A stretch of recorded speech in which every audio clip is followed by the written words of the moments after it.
We're live, Mr. Chairman. Thank you. Somebody, would you please turn your volume down on your laptops, members? One.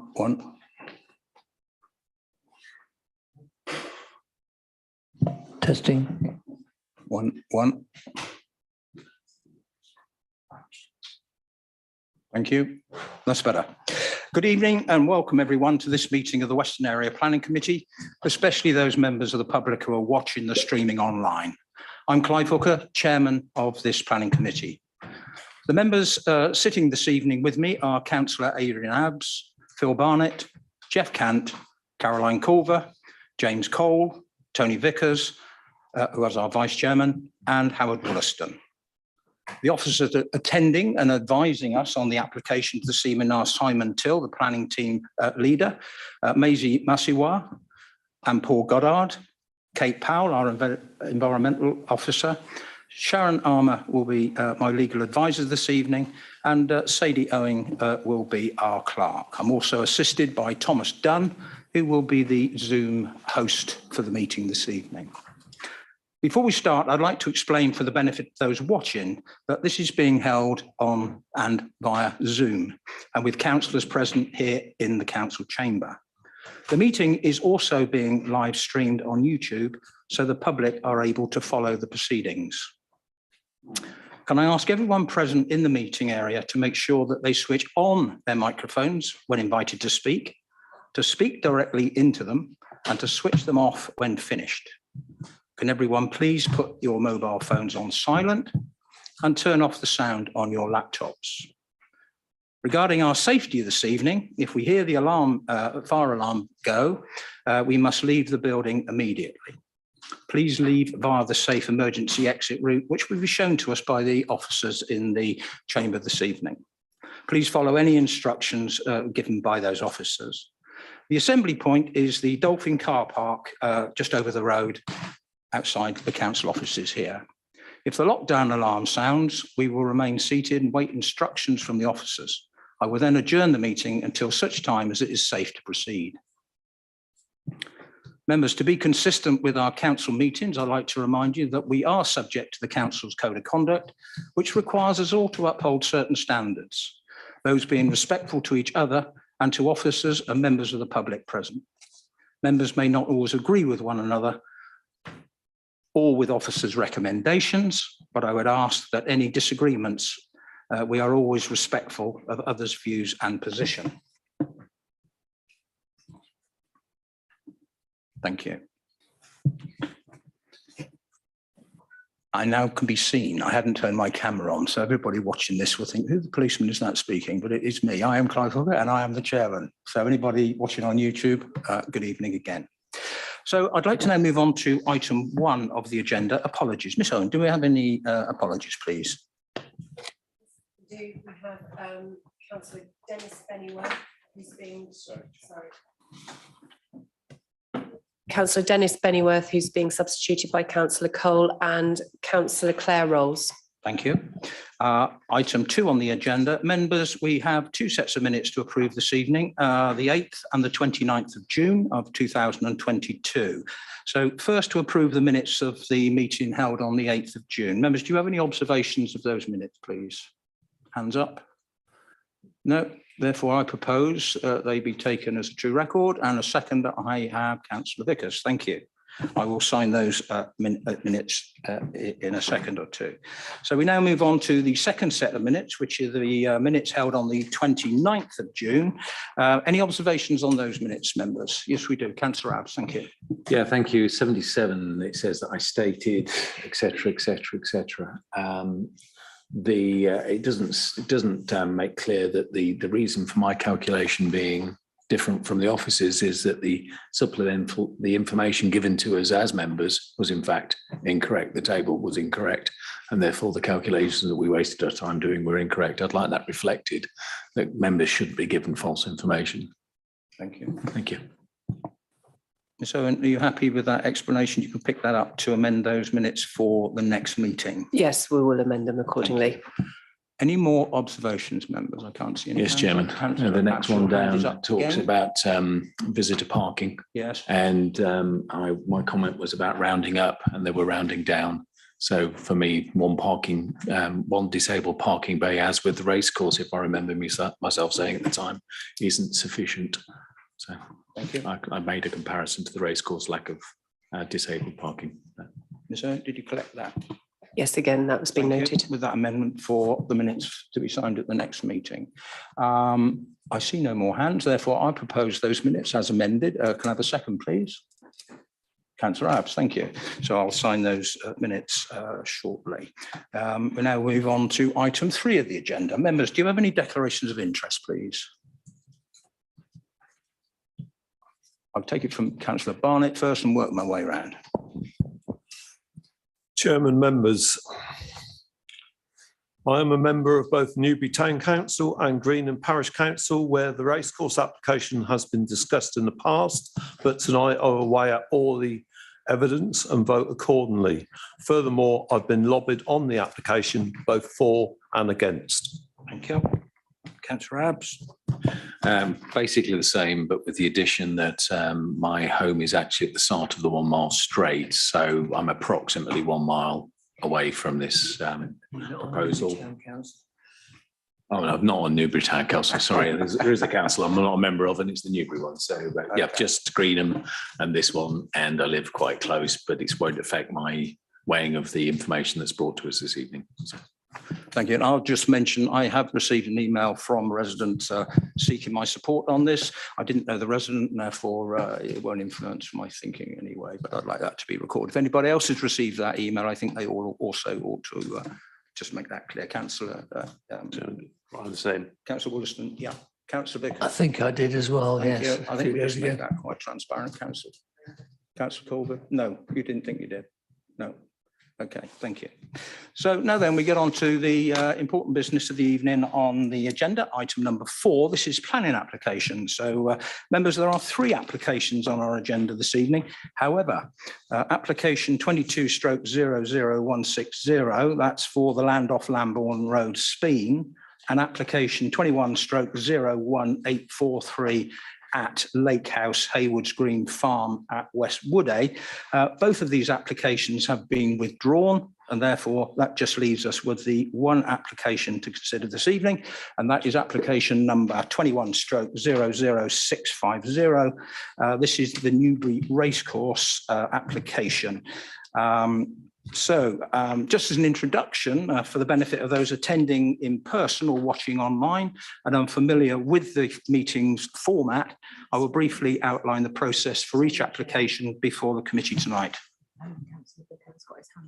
Sorry, Chairman, just for clarification, when you said the items have been withdrawn, you meant withdrawn from the agenda, not withdrawn from. They've been withdrawn Yeah, from the just a bit for from the clarity. business tonight. Yeah. Thank you. The officers present will present the application to the committee. The drawings, site plans and any deemed relevant material submitted on the planning file will be shown as part of their presentation on the screens in the chamber and on your tablets and laptops at home. I will then invite the representatives from the following groups to come up to the lectern in front or invite them to the meeting on Zoom to present their case to the committee. Each group will have a total of 5 minutes to speak.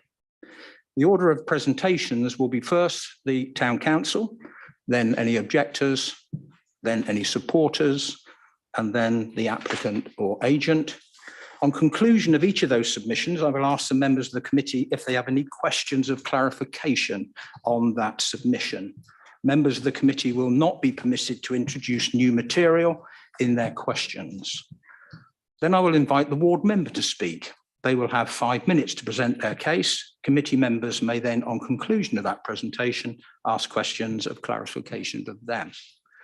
Committee members will then have the opportunity to ask questions of clarification of the officers' presentations.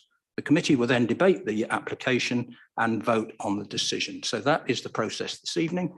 And we will start off with the application before us. That is application 22/00658, Newbury Racecourse.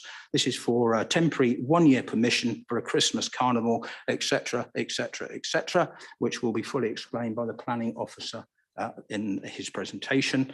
And members, this has come to committee by more than 10 letters of objection. Mr. Masawa, if you would present the application to the committee, please. Thank you, Mr. Chairman.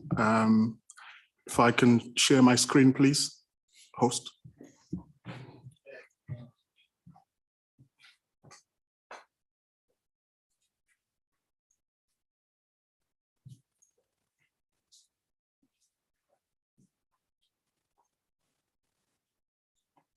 Thank you.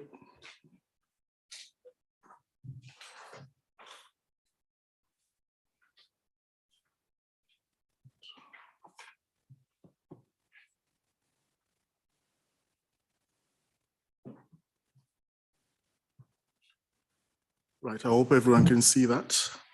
Thank you, Mr. Chairman. Good evening, everyone. We are today considering an application at the Newbury Race Course, as outlined by the Chairman.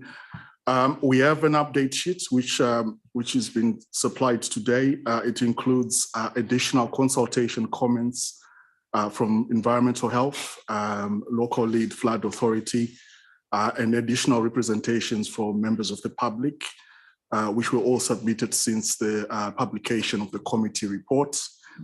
The local lead flood authority and highway authority have recommended additional conditions, which are listed in the update reports.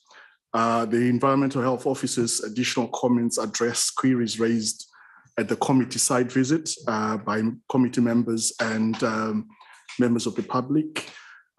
These comments address light pollution, noise monitoring locations, and a comparison table of the noise report submitted at the previous application with the one submitted under the current application.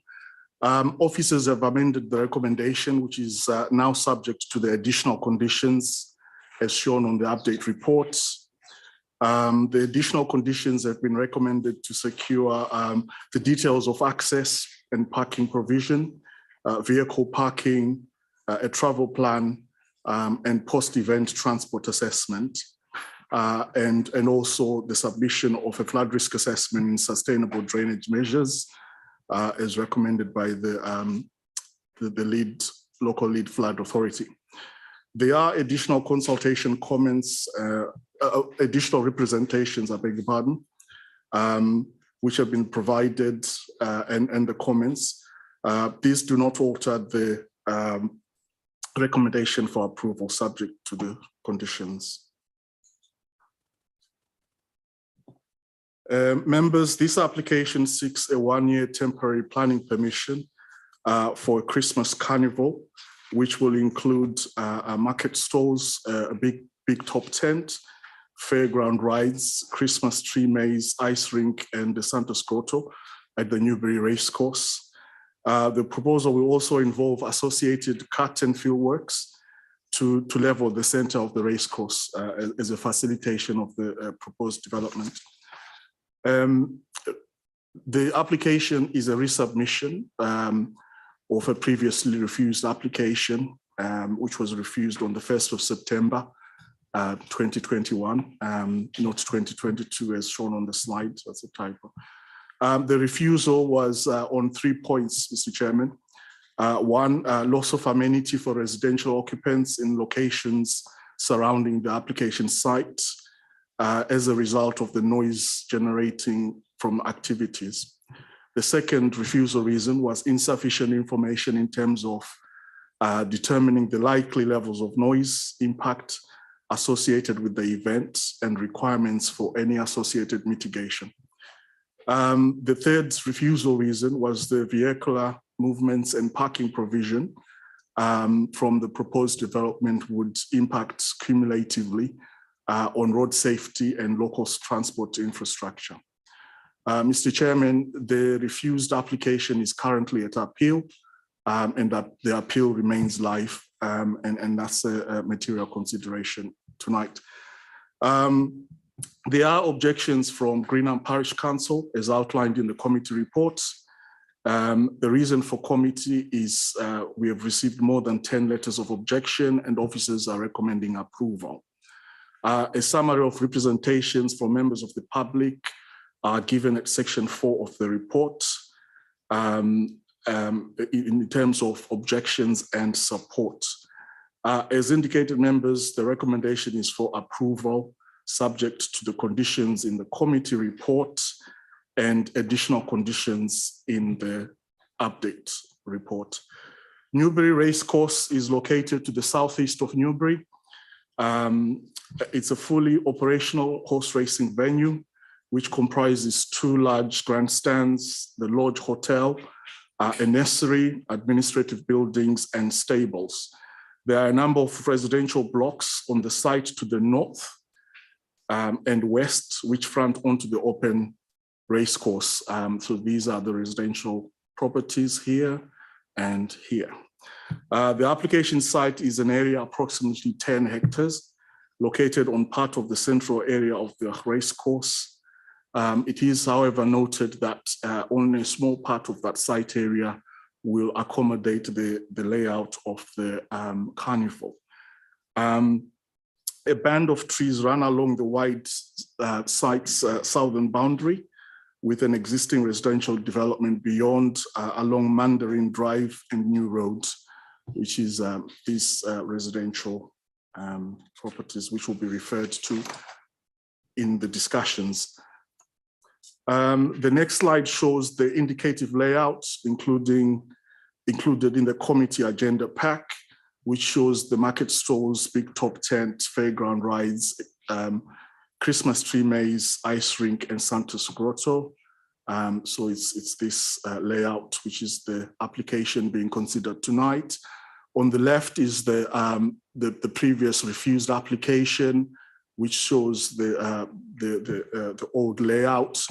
I will draw members' attention to the rides having been moved westwards, as shown on the boundary here.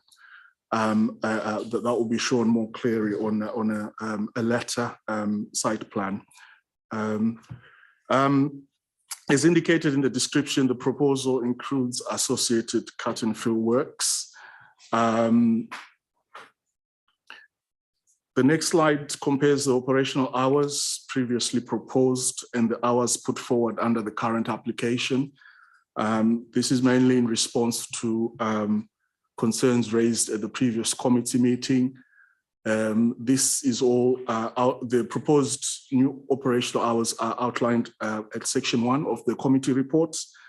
In summary, the event will be closed every Monday, except the 19th and 26th December 2022, the 2nd of January 2023, and Christmas Day. There is a reduction in overall hours of the event with later start times and earlier finishes. For example, on Thursdays, as you can see, it will close at 9 o'clock, and on some of the days, it will start later than previously proposed. As indicated on the previous slide, the site location has been amended to locate the carnival further away from residential developments to the north and closer to the existing car park 1 to the west. The site layout was amended to remove potentially louder operations away from residential development. So if I go back to the slide, there's the big top has been relocated to this location, and the big wheel is now located further west. And most of the rides have also been moved as indicated. In addition, noise assessment has been updated since the previous application. Additional information provided, including an expanded appraisal of the more sensitive noise assessment, noise locations, and a comparison against noise measurements undertaken at the Winter Wonderland in Hyde Park, London in December 2021 to January 2022. It is worth noting that I believe it's the same operator who is proposing the current application at the racecourse operates the Hyde Park event as well. So the noise measurements are reflective of the rides, etc. In addition, a transport assessment has been updated to address the previous highway concerns and the highway refusal on the previous application.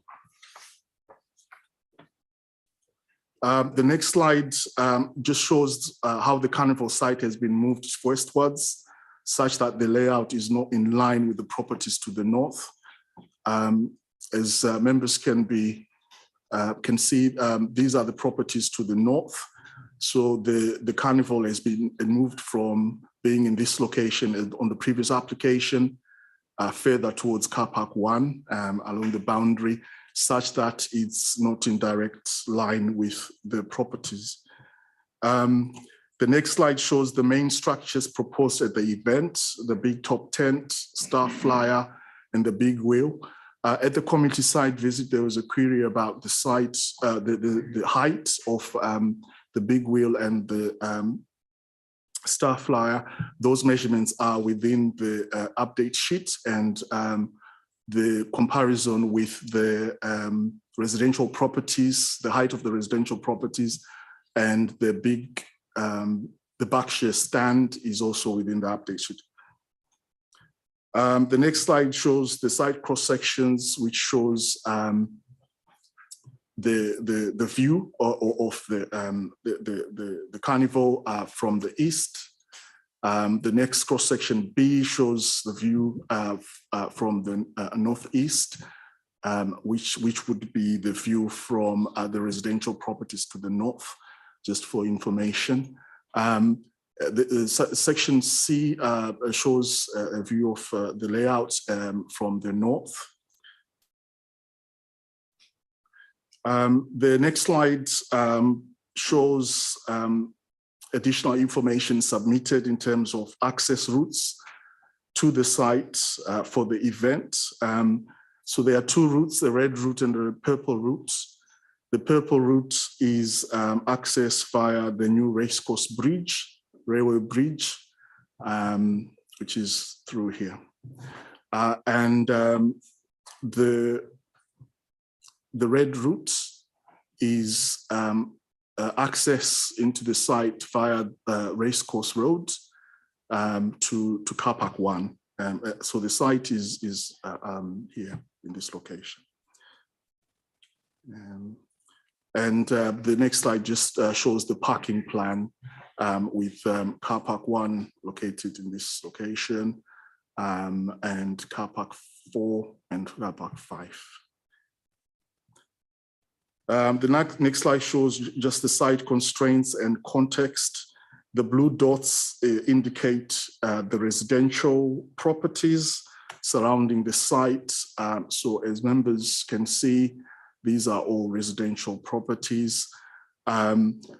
Also on the slide are distance measurements from the residential properties to the site boundary, bearing in mind that the layout has been moved to this location, but the measurements are shown on the map.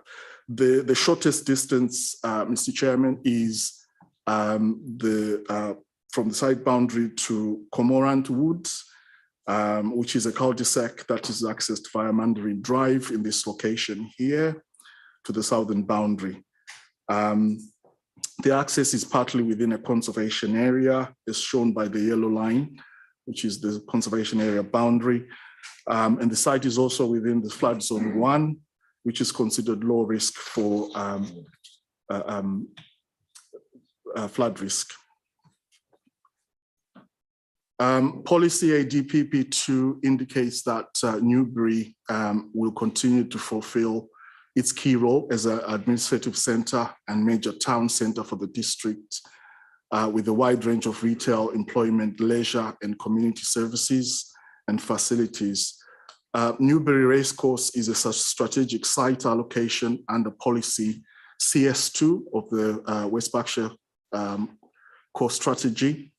It's called Newbury Racecourse Strategic Site Allocation. The The racecourse is a sustainable and high quality mixed use development and will be delivered, including at bullet point of the policy, appropriate retail facilities, and at bullet point 3, social and physical infrastructure. It is therefore considered, Mr. Chairman, that the proposal is consistent with the provisions of the site policy in terms of economic trade and the provision of social and cultural events. The proposed development is temporary and will be removed once the event is concluded. It is therefore considered that there will be no permanent impact on the character and appearance of the area. It is acknowledged that there would be some cut and fill engineering works within the center of the racecourse. However, this is not considered to have a significant impact on the character and appearance of the area. Mr. Chairman, the main concerns raised in representations are the same as on the previously refused application, i.e. the impacts of noise, lighting, and traffic, amongst other points raised in the report. There are numerous residential properties located to the north, west, and those outside the site boundary to Mandarin Drive. Officers acknowledge the numerous letters of objection and representations made from residents within the vicinity of the site. Officers have ensured that the proposal is comprehensively assessed and informed by technical evidence and expert consultation to justify whether it would have an impact on neighboring amenity. The environmental health officer has reviewed the submitted information, which includes, as indicated earlier, updated noise reports and mitigation proposal since the last application was refused. And the conclusion is that it would be unlikely that the noise levels would be higher than expected given the technical information that's been submitted. There are also no objections in this regard, and no objections with regard to lighting details submitted. And the lighting details are secured at condition 4 of the committee report. The Highway Authority has raised no objection subject to conditions listed in the committee report and update report. And as indicated, there is a revised access strategy for the site, which goes a long way to address the previous refusal reason. In addition, ticketing to the various shows and events will be largely pre-booked and will be timed throughout the day as they are limited in capacity and will help spread the traffic. Condition 10 of the committee report requires that the Carnival event will be accessed with a combined racing and Carnival ticket for the 2 busiest race days, which is the 25th and 26th of November, 2022, unless otherwise agreed in writing by the local authority. The next slides, Mr. Chairman, will just show photographs of the site and surrounding area for everyone and members' benefits. This is a view of the car park 1, looking towards Teton Mill Place, which is here, and Carruthers Court and Chatham House. A view from car park 1 towards the application site, showing the raised mounds to be leveled.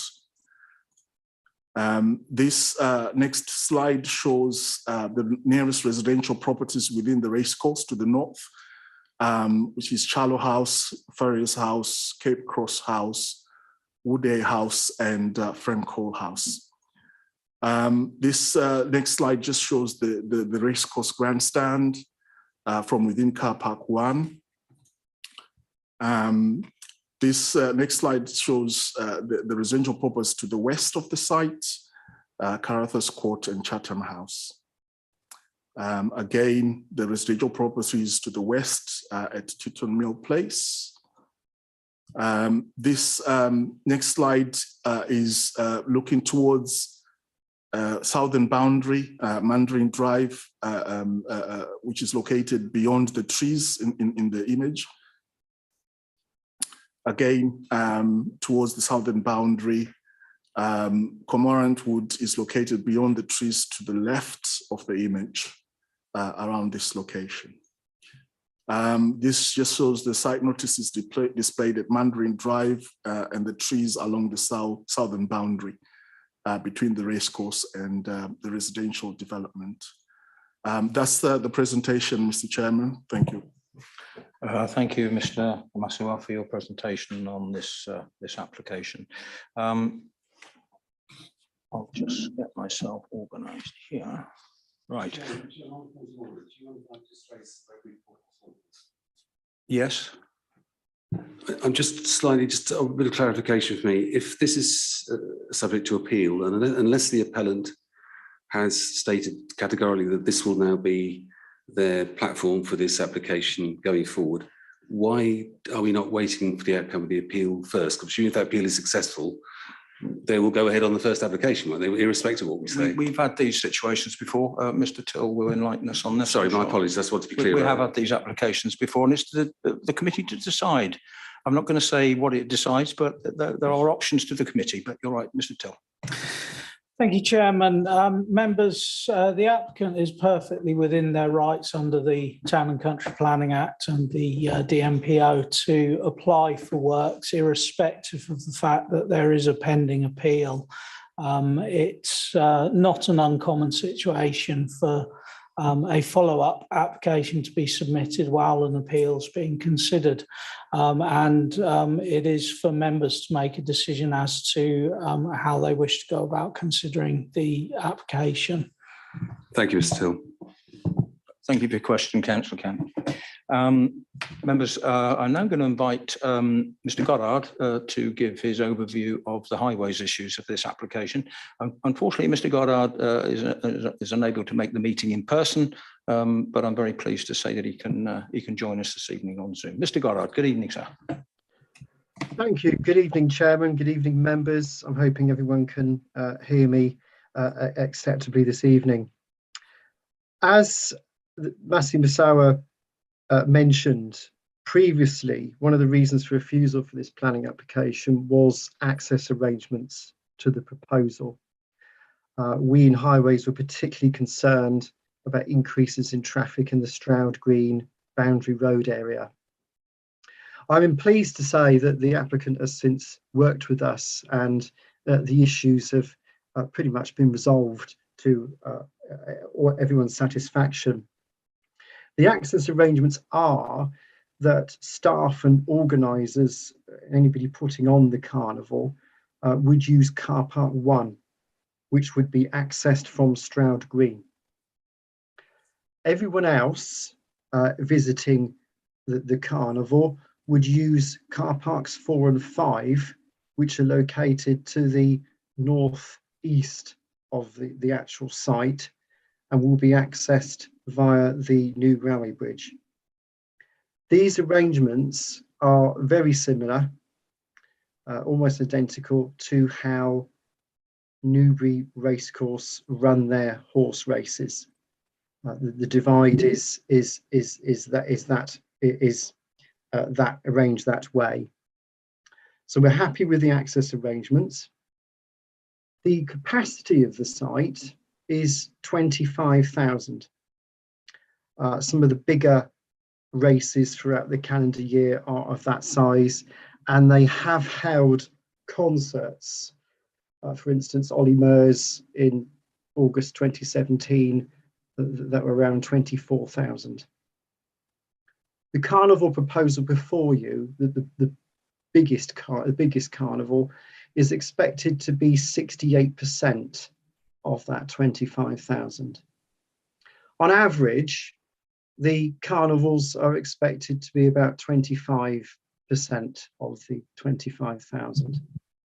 So therefore, your highway officers are not concerned that the High Wind Travel Network is not taking any more traffic than what it would normally do for all the other activities that already go on this undergo on this prominent site.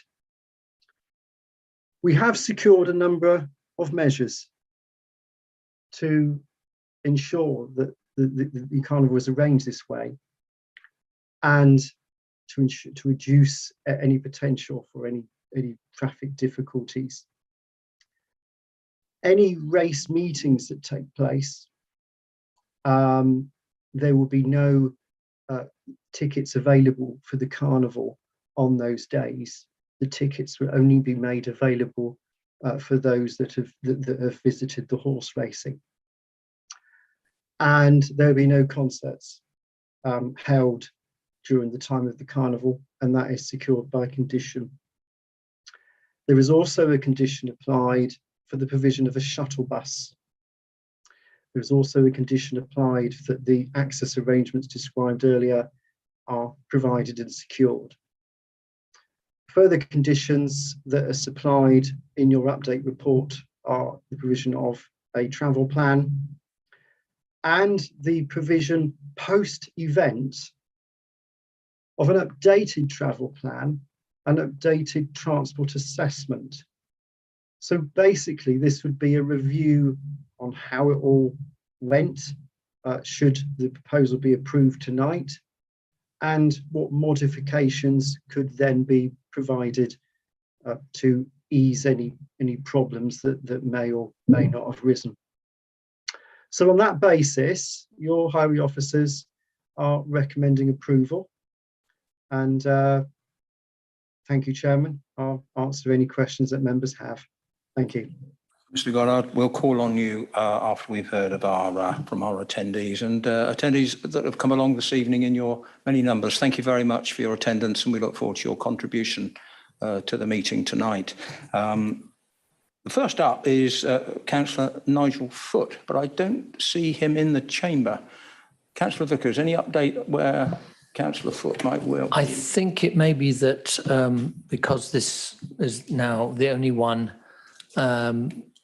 that affects the town and doesn't affect us as much as Greenland, it was felt that he wouldn't actually be coming along. I think he had indicated he would, but since then decided he wouldn't. It would be nice if you'd let us know. You might pass that on to him. I'm not sure whether he's perhaps waiting in the wings, but I wouldn't know that. He's not down to be. Right.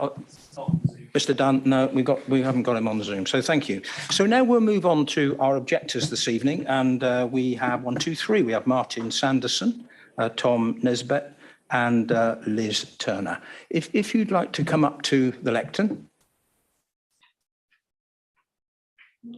Yes, please do. Welcome. Thank you very much. Compose yourselves. As you know, I don't know if you've discussed this amongst yourselves, but as you know, you've got 5 minutes in total. Maybe one of you is giving the presentation on behalf of everyone else. The fact you've all turned up this evening, should there be any questions, I'm quite happy for any of you to help. Mr. Turner, I guess, is going to do the presentation. Are you? No. Who's going to do? You are? Sorry? Martin. You're Martin Sanderson, just for the record, and you are obviously Tom Nesbitt. Okay. So when you're ready, I will start the clock. I will give you indication at 4 minutes that you've got 1 minute left. You just push the button, you'll see the red light come on. That's good. Okay. You're on. As I say, I'll give you indication when you've got 1 minute left, and at 10 seconds, I will say, and in conclusion, should you need the full 5 minutes. Okay. Okay, Mr. Sanderson, when you're ready, sir. Fab. So I'm speaking on behalf of all the resident objectors. We've been discussing and bringing on everybody's points together, so I'll raise those today for your consideration. First of all, just more generally, we all appreciate we live at an events venue. There will be some level of disruption. When we moved in, some of the earlier residents, it was agreed that they would have 29 days a year where racing events would go on and perhaps 3 music events. In recent years, that's actually increased to 31 days a year so far. The Carnival event, in comparison, is this current application is for 35 days in the year, which actually switches the majority use from racing to a carnival location. We agree also as objectors that if the big fairground rides weren't present, if it was just the marketplace and what have you, a bit more akin to perhaps Winchester Market, we wouldn't have an objection because the sound and light would be overall less impact. The current application states that they've reduced the number of hours open. This amounts to about a 3% decrease from the previous year. They also state that they're closed Mondays, except for 3 of them. So that's half of them. So they're not closed for all Mondays. So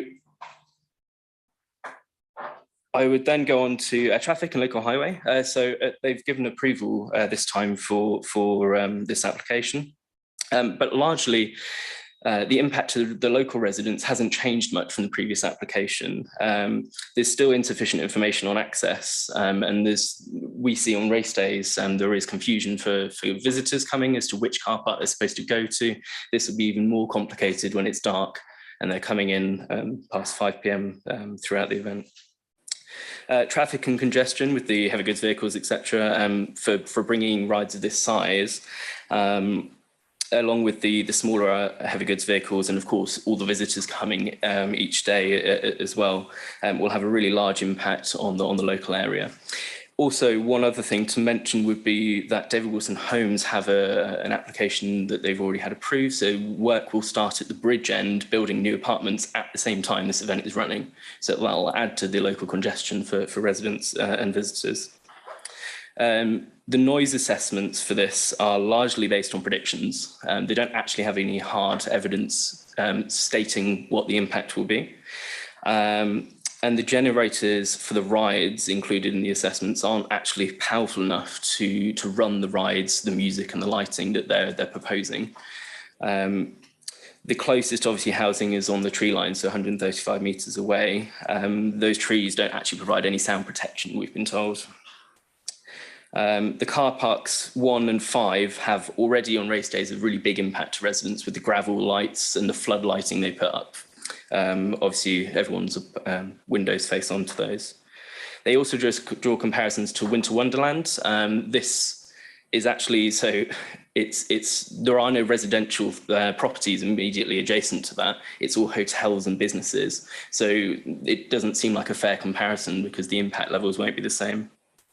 The lighting report, again, it's very low on detail because they haven't included a lot of the lighting aspects for the rides. Some of those rides, so obviously one is 42 metres in height, one is 67 metres in height. So the largest of those will be twice the height of the grandstand that already exists there. And then finally, carbon and environmental impact. So there's been no assessment of environmental. There's been an updated report today, but the detail's very low. They haven't done an environmental reports. There's also been no assessment of flood risks, as stated in the update report today as well. And so finally, I sort of come on to financial and economic impacts. It's been said that it will impact the Newbury area as a whole very positively, and they perhaps stay in hotels. But Newbury Racecourse have admitted themselves that they can take further capacity at their own hotel. So we think it's unlikely in the current climate that people are going to also stay overnight and go and wander into town. And finally, they are our freehold. They are the freehold of the properties who have a duty of care to provide a peaceful and healthy environment for the residents living there. Currently, they have made money from the sale of the land. They've made money from collecting service charge off residents and also increased ticket sales from residents who live there. Perfect timing. Well done. Brilliant. 5 seconds to go. Members, any questions of Mr. Sanderson and his attendees? Councillor Culver first. Thank you, Councillor. Thank you, Chairman. Thank you, residents, for coming along this evening to talk to us. You mentioned at the beginning about 29 days a year having gone up to 31 days a year when events are held. When you moved into your properties, did you have some sort of leasehold agreement that states how many days a year you can expect to see events happening? No, it was part of the sales, but no, it's not in the leasehold. If you could just come to the microphone, please. When it's not in the leasehold agreement, but at the moment, our leasehold is in sort of limbo. David Wilson Homes have passed the freehold to Newbury Racecourse, and unfortunately, our lease hasn't been updated. And it just needs a codicil and some new directors, etc. But this is part, we were told 29 race. The 31 race days are not an issue. And most of the events there are not an issue for us. We participate in many of the things that the racecourse, put on. But this event for 35 days, and it's the hours in the day. I mean, we will have 14 hours a day of disturbance. And as residents, our freeholders, tenants, we are entitled to peace and quiet. And it's not peace and quiet as you see. We are entitled to not be disturbed by our landlord. That is a right. Okay. So Thank you for that. So just to clarify, you did have something in writing about the limit on the number of days, but that has expired. well, only in the written patter from David Wilson Holmes, who we bought the property off. I mean, that we haven't got an issue over the number of race days. Okay. Thank you. Thank you. Councillor Abs. Yes, thank you, Chairman. I wonder, you mentioned a distance of 135 metres and you mentioned the Hyde Park comparison. Could you be clearer for me on where exactly your 135 comes from? And in your comparison with Hyde Park, you mentioned the type of building, but is there any, are you aware of any distance differences in the Hyde Park? So I believe the 135 metres was from the report was from the southern boundary of the planning application site versus the boundary of the existing housing estate on the other side of the trees. I don't have measurements for Hyde Park, no, but obviously we've been there and we know that there are no residential properties at least facing it, like along the roads that are adjacent to that event and that park. So you don't know whether it's a similar distance or greater or smaller? Or... I don't know. Okay, thank you. Thank you, Councillor Abs. Councillor Barnett. Chairman, one of the questions has been answered, but I've got a couple others. Firstly, Martin, you were mentioning the relationship to small other events, other towns. What sort of comparisons were you thinking of in relationship to what would be acceptable sort of event? Are you talking about Christmas markets, the general Christmas market in High Street? Yeah, so without, so Winchester Market's been extremely successful and it's very good quality, it's got a good reputation. Obviously that'll have impact to some of those residents, I'm sure. But something a bit more like that without all the massive fairground rides and flashing lights for such a long period of time would be much more acceptable to all of us. Okay.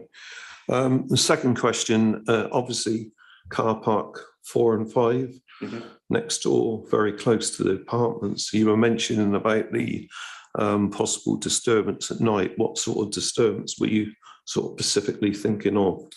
So currently, particularly in winter race days, but they have portable floodlighting that they put along in those car parks that are adjacent. They're quite intrusive. Many residents don't actually have curtains along the boundary facing the racecourse itself on that side. And also a large area of car park 5, which is directly in between the racecourse and the residents, is gravel, which you can hear through the windows. Even if you're watching TV, you can hear it. And a lot of us obviously have calls on the evening as well. So, okay, thanks. Councillor Vickers.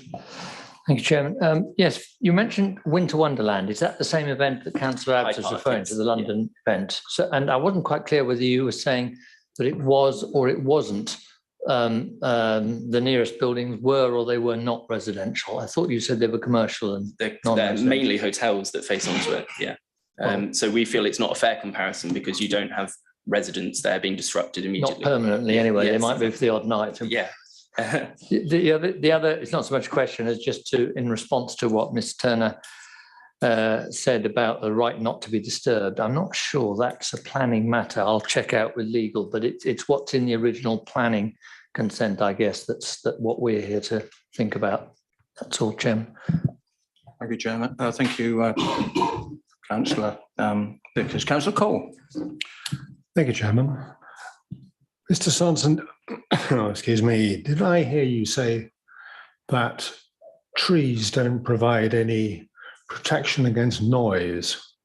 Yes, that's right. On the site visit that we attended last Thursday, the racecourse CEO, Mr. Thick himself, said that the assessments had been drawn and they provided no sound protection at all to the estate to the south. That's not true. Thank you. Okay. We'll hear from you later. Thank you, Mr. Tripp. Do you mean that in respect of Mandarin Drive? Yes, that's right. Yeah. I see. Thank you. Thank you. Thank you both, all of you, sorry, 3 of you, for your, yes, sir. Could I make one? No, I'm afraid you can't. Your 5 minutes. Councillor Cant, yeah, okay, well, we've got one more, hand just gone up. Just bear with me 1 minute, please. Councillor Cant. Just very briefly, you stated in your objections. Sorry, my apologies. You stated in your reasons that you object to this application that there's been no consultation with the racecourse or their agents. The consultation with the racecourse, sorry. It says residents and of the new racecourse and agencies have not been consulted by Newbury Racecourse or their agents. Is that strictly true? There's been no. Where is that written? Sorry, that's not something I said this evening. It's objection points that have been put into the statement for the planning. Oh, okay, that was probably, sorry. Yeah. Can I just answer that? Just want to be clear whether they have or haven't. No, about this. some have. Okay. Not everybody living around the area. But there has been some consultation. We're not sure how many people were. Okay. I wasn't personally. So there obviously were some because people did participate in the public consultation. So it is a bit of a contentious point because not everybody had the opportunity to participate and raise their concerns, which possibly could have been addressed before it even got to planning. Thank you. Thank you. Thank you, Councillor. Thank you all very much indeed. We now come on to the supporters of this application, and we have attending Melissa Hughes from the Business Improvement District. We have Gemma Burford-Yeo on Zoom. So if I could ask Mr. Dunn. Chairman, Miss Gemma Burford-Yeo isn't on Zoom.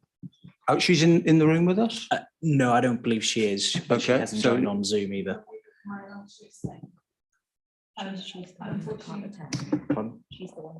Oh, she can't attend. Okay. Okay, thank you. And Mr. Paul Marden had asked to attend, but he can't attend. So I think it is just Melissa Hughes, please. She can. You've only got 5 minutes between you, though, as you might know. So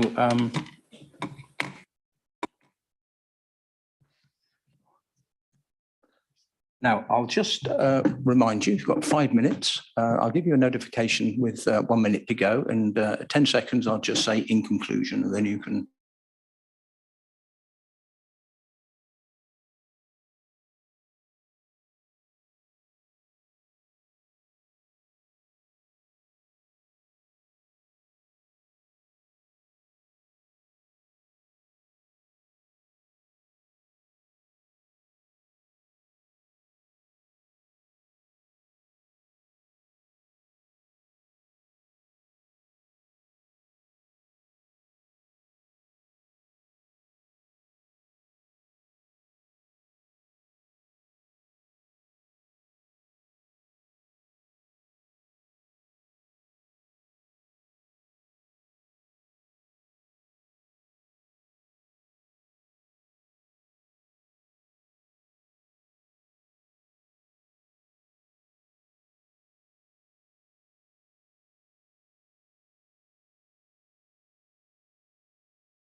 And the UK as a whole.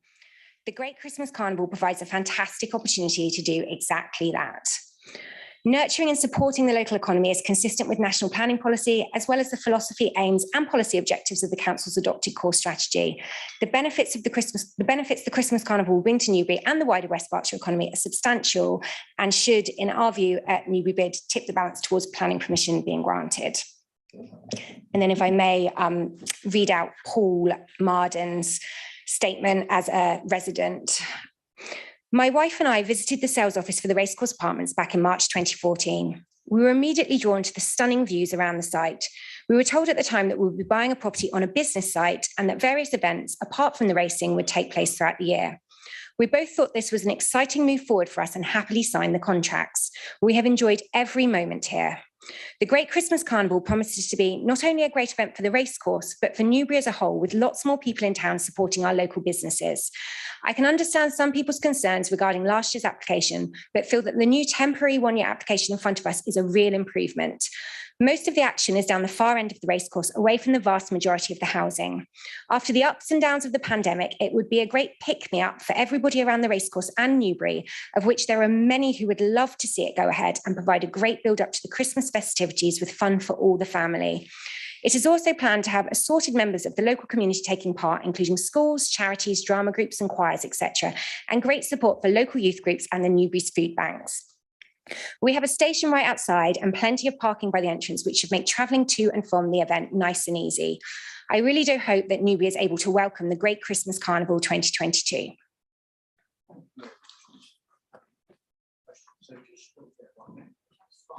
I do apologise. Councillor Barnett. Thank you, Chairman.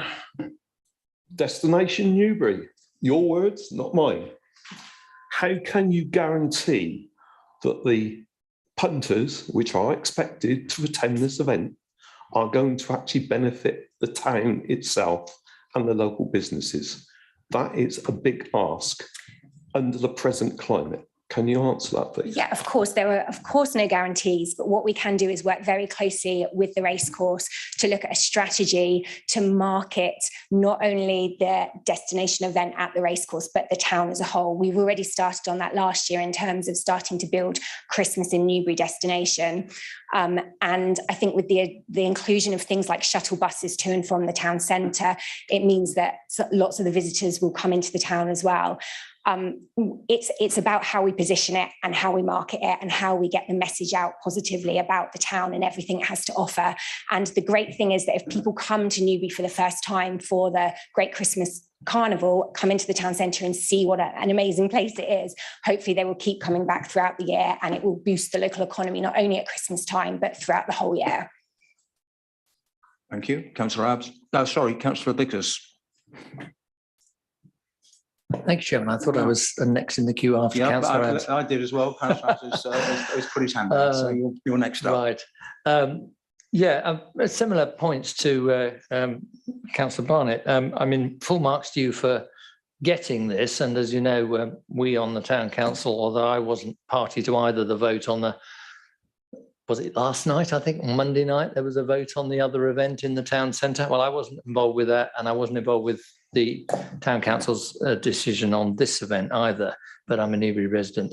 So perhaps you could tell me in the whole of South East England, where in the league table of size of towns Newbury comes. That wasn't part of the presentation. If you don't think you can answer that, she did say she wanted to be a leading destination in the South East of England. She might not know that information. Anyway, let her answer. Well, my point is it's very ambitious, but is it perhaps not too ambitious to be the leading destination at Christmas time in the South East of England?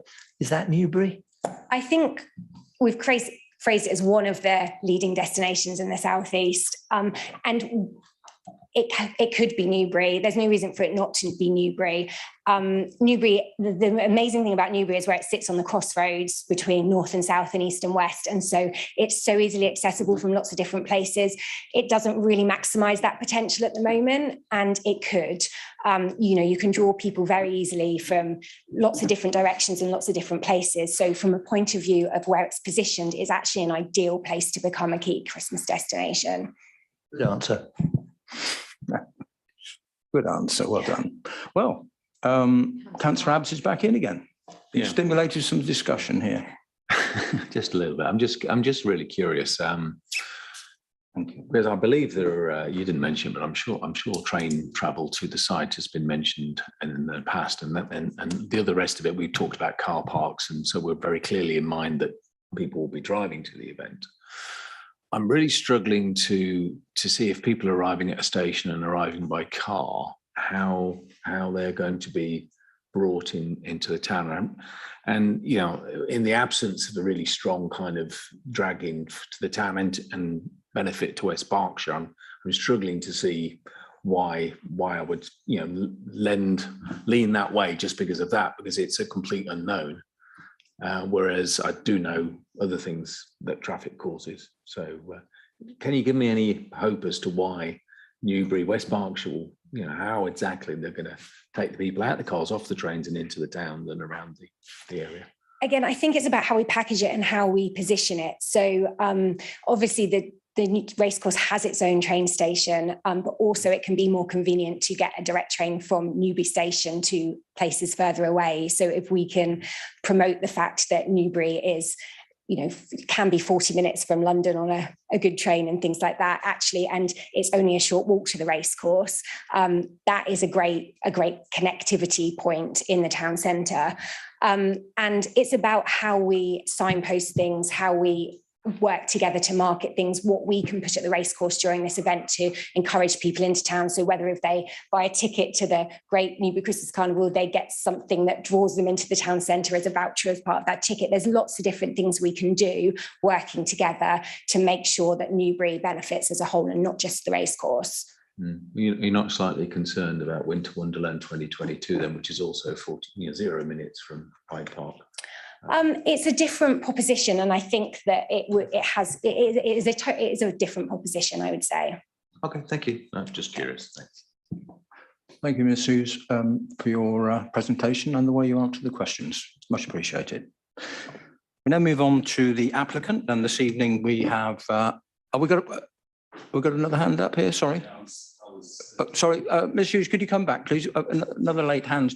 The hand's not up on my. If you could put your hand up. No, it was actually up. It was up. It's just that you didn't ask me. Councillor. Just very briefly, just to clarify something, Councillor Ab said.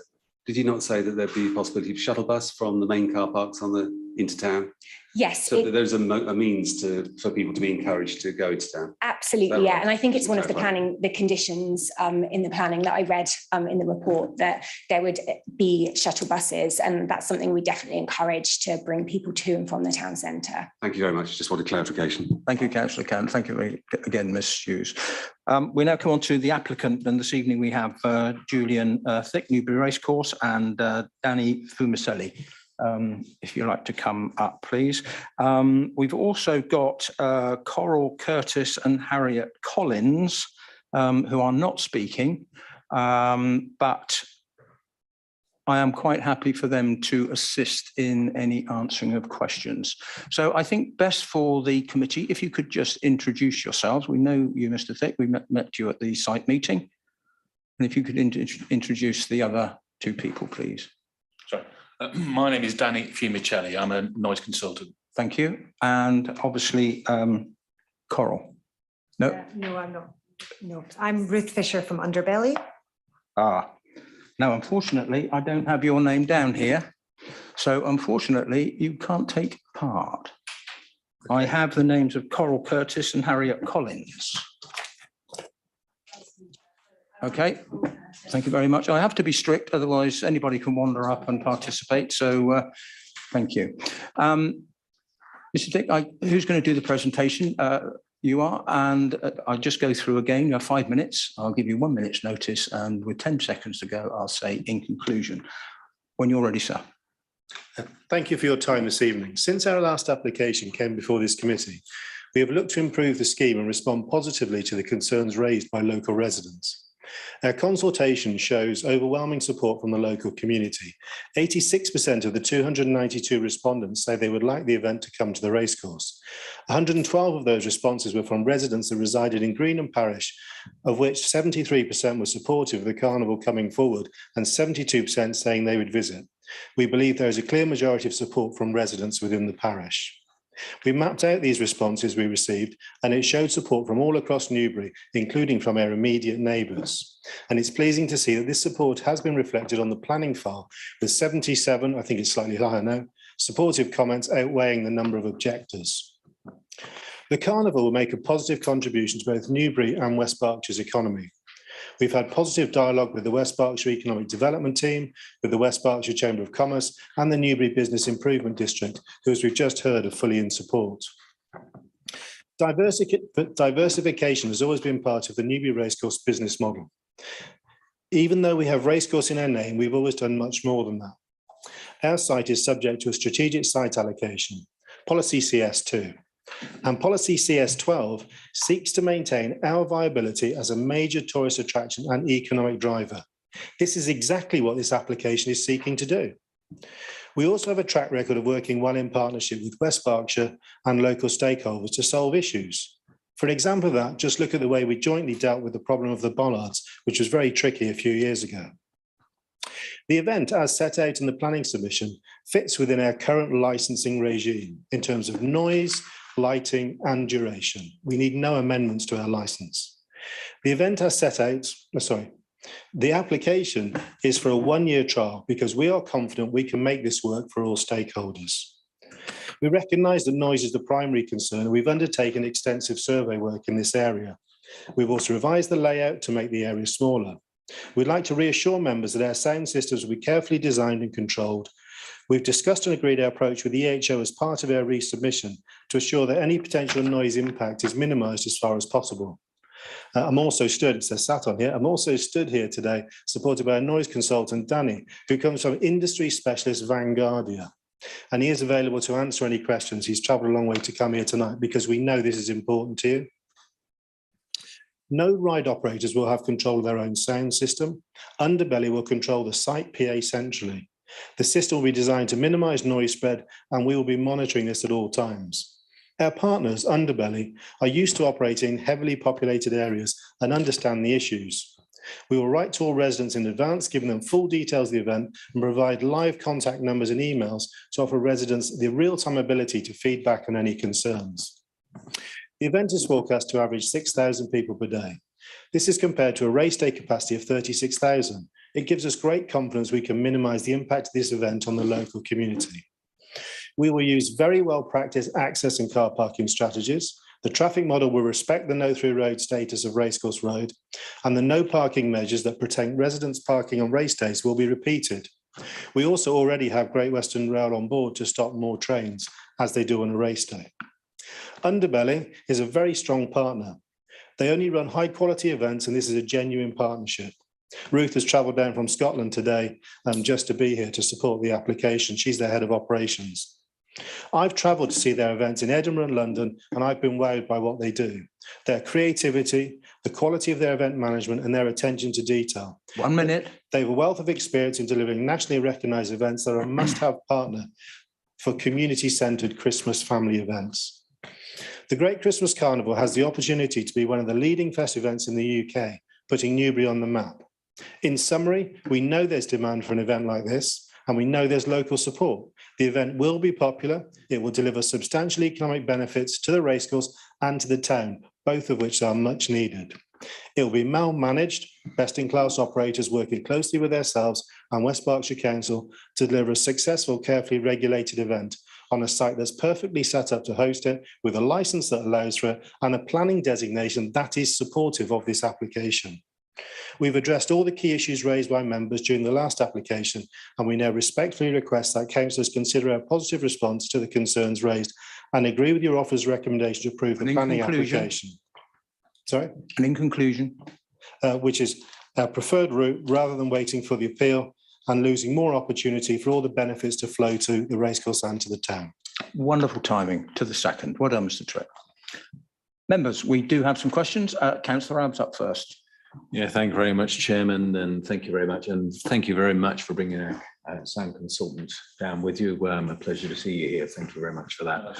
I have a series of questions, I'm afraid, Chairman. I did warn at the site meeting I would have a few questions around this, so I hope you will all bear with me on this one. I think if we could start with the simplest, that what a decibel kind of is and what 3 dB really means. A decibel, you want the technical definition of a decibel? Well, not the technical definition, but in layman's terms, in simplest terms. It's a way of objectively quantifying. Yeah, and every 3 dB is effectively doubling the sound that's perceived by a person. No, it isn't. It's a doubling of the sound energy. It's a barely perceptible change in loudness. Okay, thank you. You need 10 decibel change to get a doubling of loudness. Excellent, thank you. That's why you're here to clarify the understanding. Okay.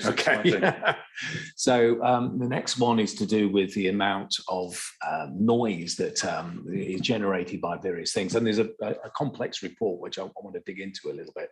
But in general terms, again, what is loud music or audio, kind of a music fest? What kind of sound level is it normally generating at its source? There's a national code of practice in relation to noise from concerts, for example, outdoor music events, music festivals. For a venue like the Newbury Racecourse, the lowest level that would normally apply would be around about 65 decibels. There are venues that have up to 75. Okay. It's quite variable. The concert noise levels are significant, as I understand it, are significantly higher than we are saying the noise from this event would be. This event doesn't need to work to operate anywhere near the kind of noise levels that you'd have for an audience at a music festival, which is a completely music orientated event. The people are there and they expect high noise levels. That typically noise levels in the audience for an outdoor for a music festival event are between 95 and 100 plus. Here we're looking at an absolute maximum of 85. It's compared to 100, that is broadly 3 to 4 times less loud. It's a lot less. Yeah, but also you're in terms of the big top, you're throwing that sound over a much shorter area than you would do for trying to cover an audience of thousands. This is going to be an audience of.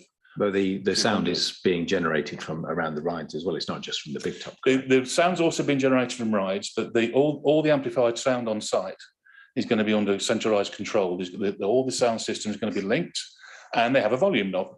Yeah. And we're proposing that there is a condition attached to the planning permission, which the environmental health officers have endorsed, which sets a specific noise level at the boundary, and the music noise would have to be controlled so it doesn't exceed that level. That could be achieved by incorporating within the amplification system various boxes of electronic tricks, often called a compressor limiter. It's a way of setting an electronic cap to the amount of power that the amplifier can supply to the loudspeakers, so it will not go louder than a particularly set threshold. Excellent, thank you. Distance, we heard 135 metres mentioned earlier. Your report talks, when I looked at the tables, it seemed to mention 270 metres as the point at which it seemed to start doing the countdown. Why such a big difference? No, I think the closest receptors we have are Mandarin Drive and Shallow House, and they're the order of 150 when you actually do the direct measurement from the source to the premises rather than broadly the perimeter of the site. In acoustic terms, the difference between 135 and 150 metres is a fraction of a decibel, to be honest. Indeed. So you're saying I've misread the report. If I look back at it in a minute or two, it won't say 270 metres, it will say 150 or something. Is that right? That's my recollection, yes. Okay. I'll read it in a second or two because I only read it earlier today. Whatever's in the report is the distance scaled from the noise source. What I was trying to get at was that if the report kind of starts to show assumptions around a certain distance, if it's half that distance, what's the actual impact that we need to worry about? Well, if we have a disagreement around the distance, fair enough. But the point is, the condition will set the noise limit. Whatever the distance is, that noise limit stays the same. Right. So you'll be measuring it at so the boundary if we've got it wrong, and I don't think I have, they just have to turn it down more. I'm quite happy to be wrong. I just read the reports. Okay, so it's not a problem. So I just to come to your experience, etc. Because were you involved in the Hyde Park thing at all? Or? No. Right. Do you know much about it? Quite a bit, yeah. Right, okay. There's been quite a bit of confusion about the purpose of the Winter Wonderland information within the report. Right. Okay. I'm not saying that the noise levels that I report in the report are the noise levels we measured close to the Winter Wonderland Festival, not at the hotels on Park Lane or whatever. And we deliberately did that to get information about how loud an event of this type might be, what we call the source term, because we use that information to then predict what might be the noise levels at the various distances from the various sources here at Newbury Racecourse. It's inevitable we have to predict this. You know, I can't go forward in future and assume the committee grant permission and the event goes ahead and measure it and come back and report to you. We have to predict it. So I've predicted it using information that we've validated and verified against an equivalent source. Actually quite precautionary ones. It's louder. Do you mind if I just interrupt you? Because when I read that documentation... I don't want to, Councillor, I don't want to get into a debate on this. It's just questions. Well, no, I'm trying to get clarity because it's the opposite way. It's around the information. We're going to end up in a debate. Just be a bit more... This is the only chance I've got, because if I ask an officer, they're not going to know the answer. I've got an expert here, and he can put my mind at ease. So that's the question. We've got an environmental health officer here. So just focus. So what would you like me to do? Focus the question. The focus of the question is you're saying that was Hyde Park verifying your assumptions about Newbury, or did you then come up with the numbers for Newbury based on what you measured at Hyde Park? No, the numbers we assumed in our prediction were the same as we had for the previous application. The site's been reworked and rejigged, so to speak. So you're able to verify? Yeah, we then went to Winter Wonderland, did measurements very close to Winter Wonderland, so we could be certain that the noise we were measuring was solely noise from the Christmas festival that was there. Okay, I've then reworked that back so that I can compare that to the equivalent of what we'd expect to come from the event at Newbury, and they're very similar. Yeah, we paid Danny to do it in order to give this committee reassurance as best we could, because we can't build our event, run it, measure it, and then pack it away and say this is what it's going to be. That the nearest we could find to the worst case, that actually those assumptions would hold true. Yeah, and then the whole thing is kind of, I understand there will inevitably be uncertainties and concerns around the accuracy of any prediction process. That's dealt with through the fact that we were proposing noise conditions that set fixed noise limits. So if I've got it wrong, I've got it wrong, but it doesn't mean it's any louder for anybody else. The limit will be whatever is on the condition. Okay, so I did say it was going to, and I apologise in One advance more, for then this. I'm gonna move One on. more. Well, can I come back afterwards then? You might well be I've on. got about Shall I 4 feel? more. Shall I See how feel? you feel. What you can stop me asking questions. Thanks very much. There's some stuff in there about observations, and one of the points I saw in there was, when I looked at the plans, I could see one generator. And the report talks about a generator and the noise it creates and so on. But in the update report, I see it mentioning 3, I think it was. Yeah. One running standby and 3 load on demand. But I still only see 1 placed on the plan, and it's placed in the middle where the report says it was going to be placed in the middle of it. So where's the other 3?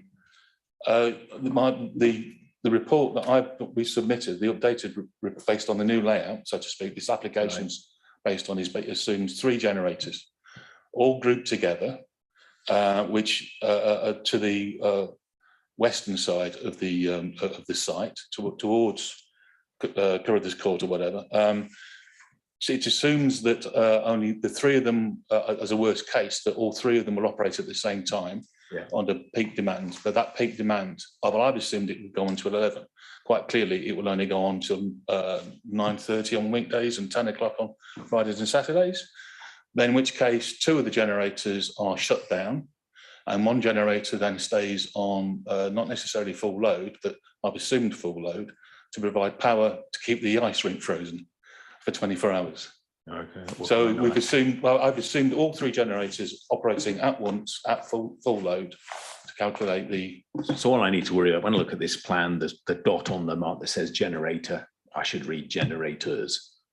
Yes, there's 3 of them, and only 1 of them operates at night. So there's a reduction in. No, it's located where it's supposed to be. It's just I can only see 1 mentioned on the plan. Again, you're saying it's actually 3. So again, if the generator noise will be controlled through a plant noise condition. So wherever the generators are, they have to comply with that condition. I would suspect that what will happen is that the location of the generators will be driven about meeting that plant noise requirement. So if where they're indicated on the plan isn't going to do it, and I've calculated that it does, But if, for example, it didn't, they would have to rework it. We'd have to find somewhere else to put them, or potentially provide some sort of mitigation. The noise they generate is tiny, isn't it? At the boundary with the distance. At the boundary, yeah. I mean, there are generators available nowadays, powerful generators available nowadays, which are remarkably less noisy. I'm not going to say they're silent. They're remarkably less noisy than generators were 10, 15, 20 years ago. These are routinely used in these kind of locations where there's potential noise sensitivity. We've used the data from the manufacturer, which is validated through a test laboratory that gives us very good information. So our extrapolation to what the noise levels will be at the residence, we're very confident that those are very precise and I'd say accurate as well. But if somewhere along the line that there's been a problem, we've got the backup of there being the condition that sets a specific noise level that has to be achieved come what may. And we can add noise attenuation around them. Yeah, a classic way of doing that is to put up Harris fencing, that kind of fencing with holes in it, and then you hang these acoustic mats on it. There was one outside my house for SSE the other day. Thank you. Councillor Willison. Thank you, Chairman. Well, I have no doubt about the economic benefit of this for Newbury.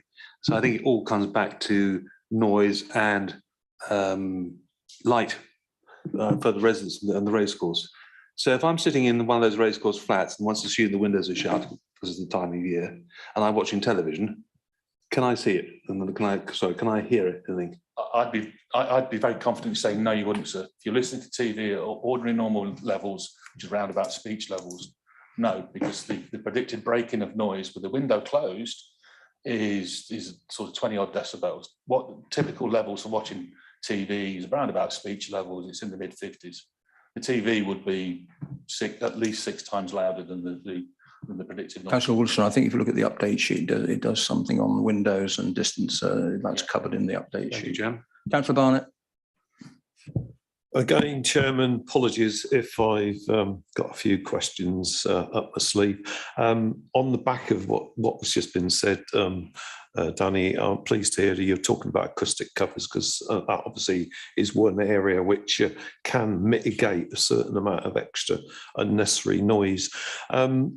Last weekend, there was a concert at the racecourse, and some of the affected neighbours were not at ground level. They were further up the hill. Obviously, the apartments are very close to the racecourse and 5-storey. So is the noise levels been done at ground level, or has it been taken in consideration the height of the local affected residents? Both, sir. Both. Okay. Ground floor and at 4th floor, I think we used. So Okay. elevated level. Right. Okay. And it's about a decibel higher at the 4th, 5th floor. Okay, right. Questions for you, Julian. You mentioned about GWR and obviously the attempt to get people to use the railway, and obviously we all welcome that. The only problem is that are you considering the possible clientele from west of Newbury, bearing in mind you can't go further than Hungerford after about 9:30 at night. You can't go west, obviously, of Bedwin. One would only be able to go eastwards late at night. So presumably you've got eastbound trains stopping at the racecourse, but of course that will only benefit punters which live in obviously East Berkshire, Buckinghamshire, or whatever, correct? I'm just putting in my password in, so I got my notes. Password's incorrect, memory. So how GWR approach the trains on race days is they speak to us in advance, because the great thing about these Hitachi trains they introduced is it's very easy just to join them together, make a big train, and they've got effectively a gap in the timetable, whereas they can stop with us, and we've got a lay-by platform which they can use for any trains. So what they do, they contact us in advance, they speak to Harriet, and they'll say, what time's your event on? What have you got afterwards? When do you see the people likely to arrive? When they're likely to leave? And then they look at their timetable and they stop the appropriate trains. So they're very used to getting people off site late at night for our evening. So we race tomorrow night when the last customers will leave. Just after 10 o'clock. And there'll be a train service in both directions, which Well, you know, I'm not going to tell you, I'm not going to make you come here and say that suddenly that there's going to be trains every quarter of an hour in every direction. But the standard trains that are in the service, they will stop them, or they will double the size of them appropriately to try and look after the demand. Okay. Councillor Cole. Can I continue on, or you want me to come back? No, I'll take one more. I'll take one more.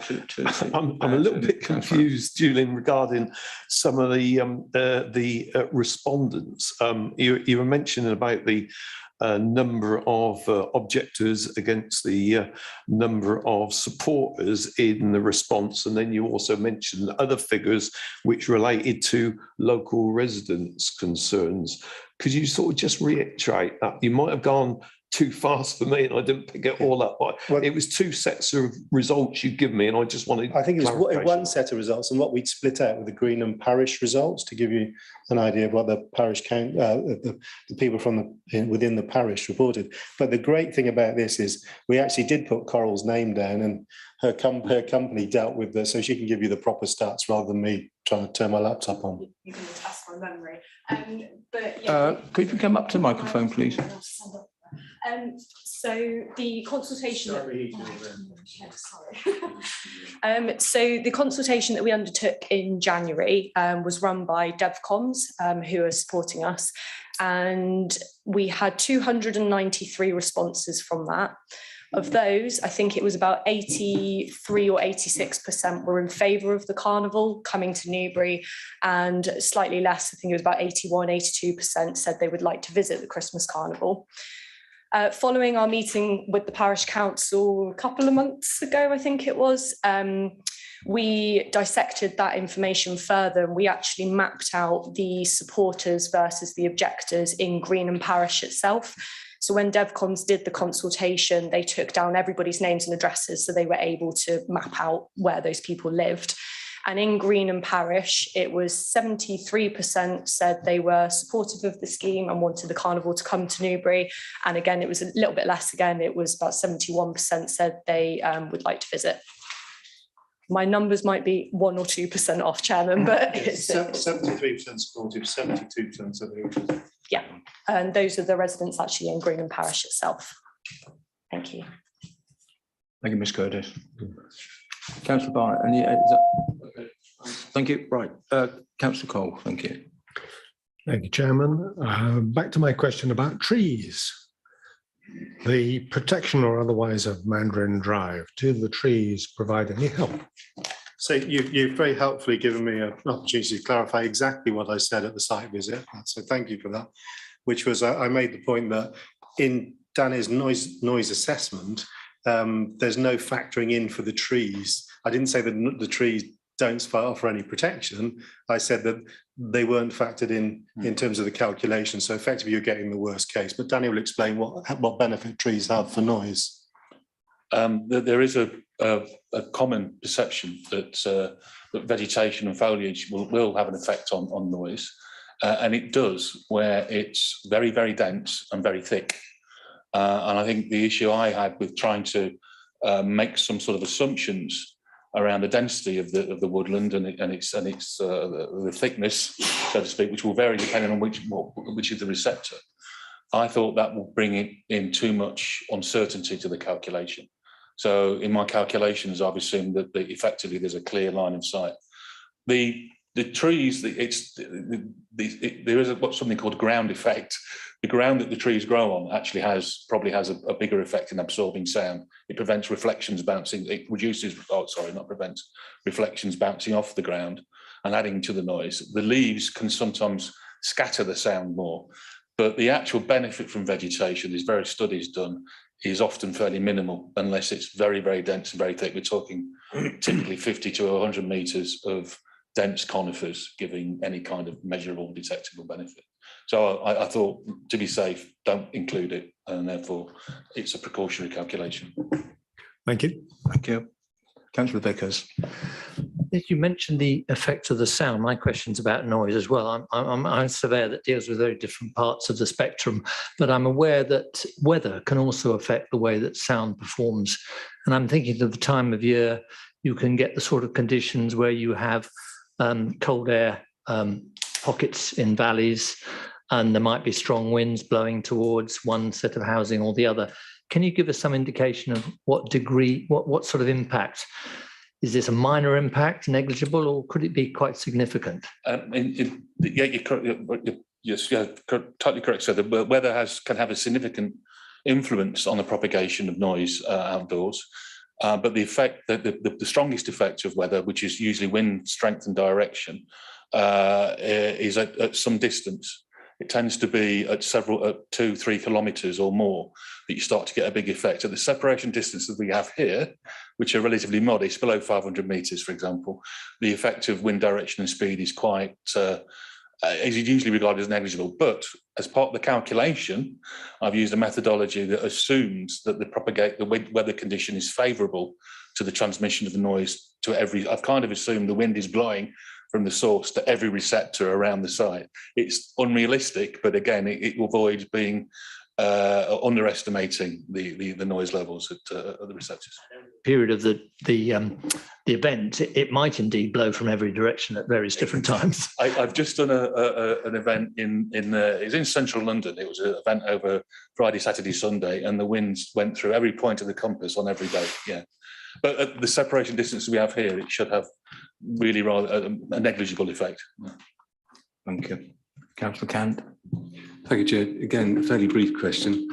Just to be absolutely clear about this, I see that this resubmission has moved on significantly in many ways from the first application. Taking a completely hypothetical situation, you were successful at appeal and successful with this application. Which of those two would you commit to pursuing? We'll commit to, if we get approved tonight, we'll commit to this application. The reason being, we can't wait for the appeal. We need to get on this. So irrespective of the outcome of the appeal, this would be it if it were granted. Absolutely. Thank you. We need this event this year. Thank you, Chair. Thank you. Well, Councillor Abs, I'm feeling pretty good actually. So I'll ask you more questions. Very. And a wonderful opportunity. This free teaching, this wonderful training session on sound and I'm trying to learn. I'm really enjoying it. I mean, just keep an eye on the time though, if you wouldn't mind. As well. Yeah, as the two other applications. Thank you. Cancelled, you know. LOAEL, SOAEL. Okay. The acronyms in your report. Yes. And basically 10 dB more in from one and 5 dB in the other. One basically says, gosh, if it's this loud already, 5 dB more is really horrible. And the other one says, well, 10 dB. I'm paraphrasing a lot here, so bear with me. The point I'm trying to get to, and I'd like an explanation on, is the initial report placed receptors, one for 45 minutes, it appears, at Mandarin Drive, and the rest were unattended, one at Franknell House and one at another location. Sorry, I need to interrupt there. So you're mangling receptors with assessment locations. Sorry, baseline monitoring. Baseline monitoring, sorry. Yes, thank you very much for correcting me. The baseline points that you did it, because the thing I was reading in your report seemed to say that it's the difference between the baseline and what you then hear that really gets people. That's what they notice, not the absolute level. It's one of the ways that you assess the noise. You also need to appreciate the context, which is how loud is it. If there was, say, a big difference between the underlying baseline noise level and the predicted noise from the event, and there isn't, but if there were, if that still ended up being quiet, there's no significant effect. To establish what would be a baseline for us to weigh the predicted noise from the event we did measurements at 3 locations: Franknell House to the north, Mandarin Drive to the south, but also further away at Lantara Drive as a check, because there was a concern that the baseline noise levels slightly further away to the south from the racetrack might be lower. Therefore, there's potential for a greater difference. The fact that it's further away also means the predicted noise from the event is lower as well. They provide representative values for us to assess the impact of the properties all around the racetrack. So we've got 9 assessment locations at all the key blocks of flats and groupings of housings and roads. And we compare those as part of the assessment process against our baseline measurements that we took at Franknell House, on Mandarin Drive, and also at Lantara Way as a kind of belt and brace check. That's quite common practice that it's physically impossible to measure every single potential receptor, that you choose locations that are representative of a broader class or group of locations. Broadly, we use Frankel House to represent properties to the north of the racetrack, and Mandarin Drive to represent properties to the south in terms of what are the existing noise conditions.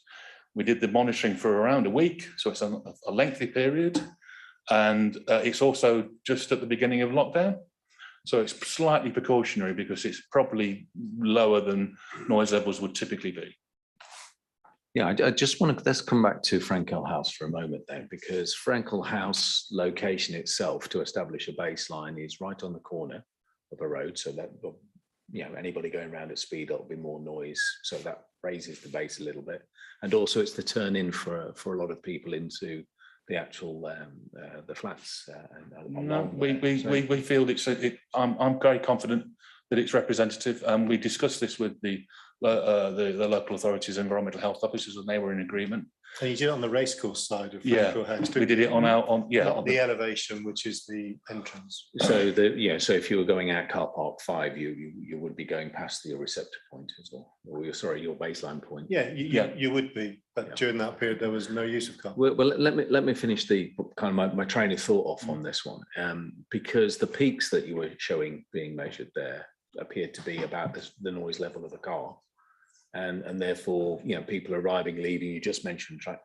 And what I'm trying to get at is, are we absolutely sure that the baseline we've established, and therefore the delta on the baseline that will come along based on this application, is within the acceptable bounds that is laid out in that whole kind of LOAEL to SOAEL kind of? You're absolutely very confident. He's answered the question, Councillor. Yeah, I need to be assured of this. I wouldn't have not written. I wouldn't have. No, of course. No, you answered the question, Councillor. Next question, please. No, that's it, Councillor. What? Right.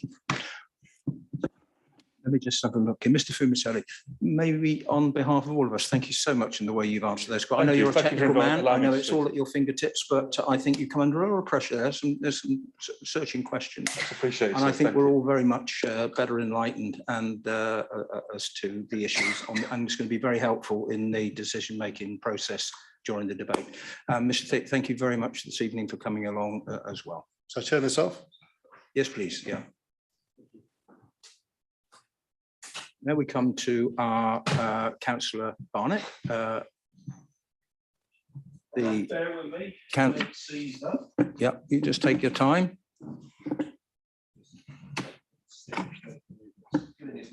Yeah.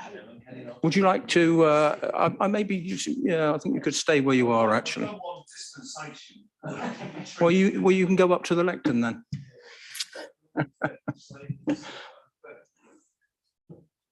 Would you like Councillor Vickers to take your arm and support you? I won't comment to that, Chairman.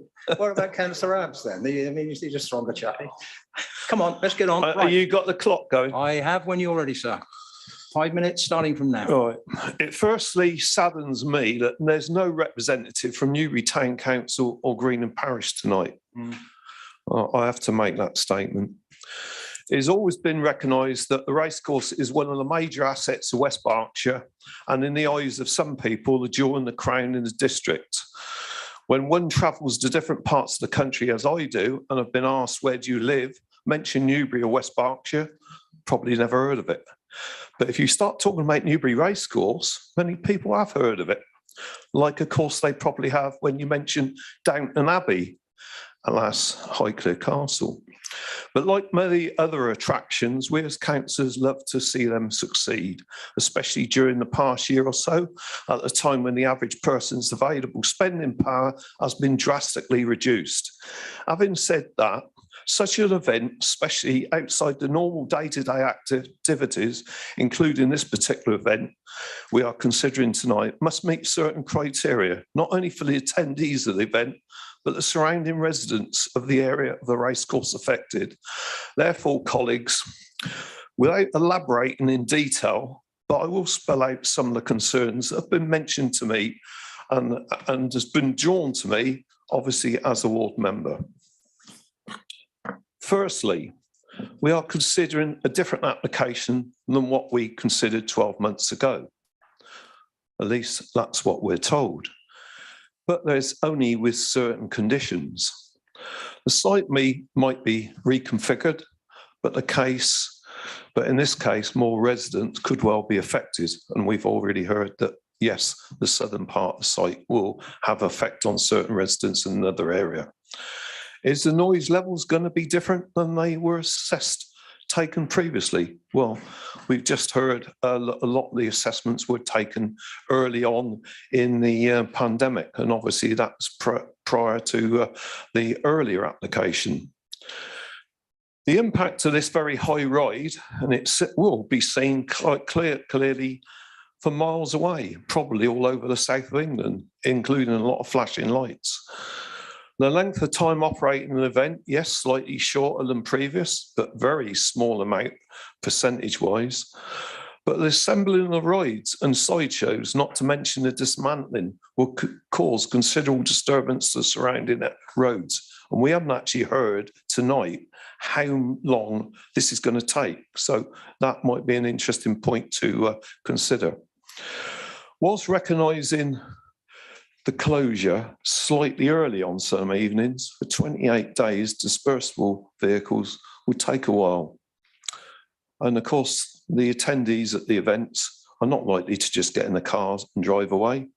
They'll probably be talking to other people on their phones, walking around, talking late at night. And Councillor Vickers has said at that time of the year, it could be quiet, could be frosty, could be noisy with wind, but the noise will travel. General rubbish, clearing up, cleaning the site, position of the toilets. Don't think we've heard anything like that about tonight, have we? That will also have an effect on the local residents. Hard standing, mats are being proposed.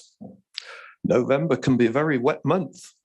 Levelling out the old golf course will not help with drainage, will it? Just for a few days, Michaelmas Fair can be a very squelchy affair, and heavy vehicles been towed out of the event on many occasions in the past. Destination racecourse has been a buzzword mentioned. Do we honestly believe we will have a weekend family event for people travelling from long distances when fuel costs have rocketed of late?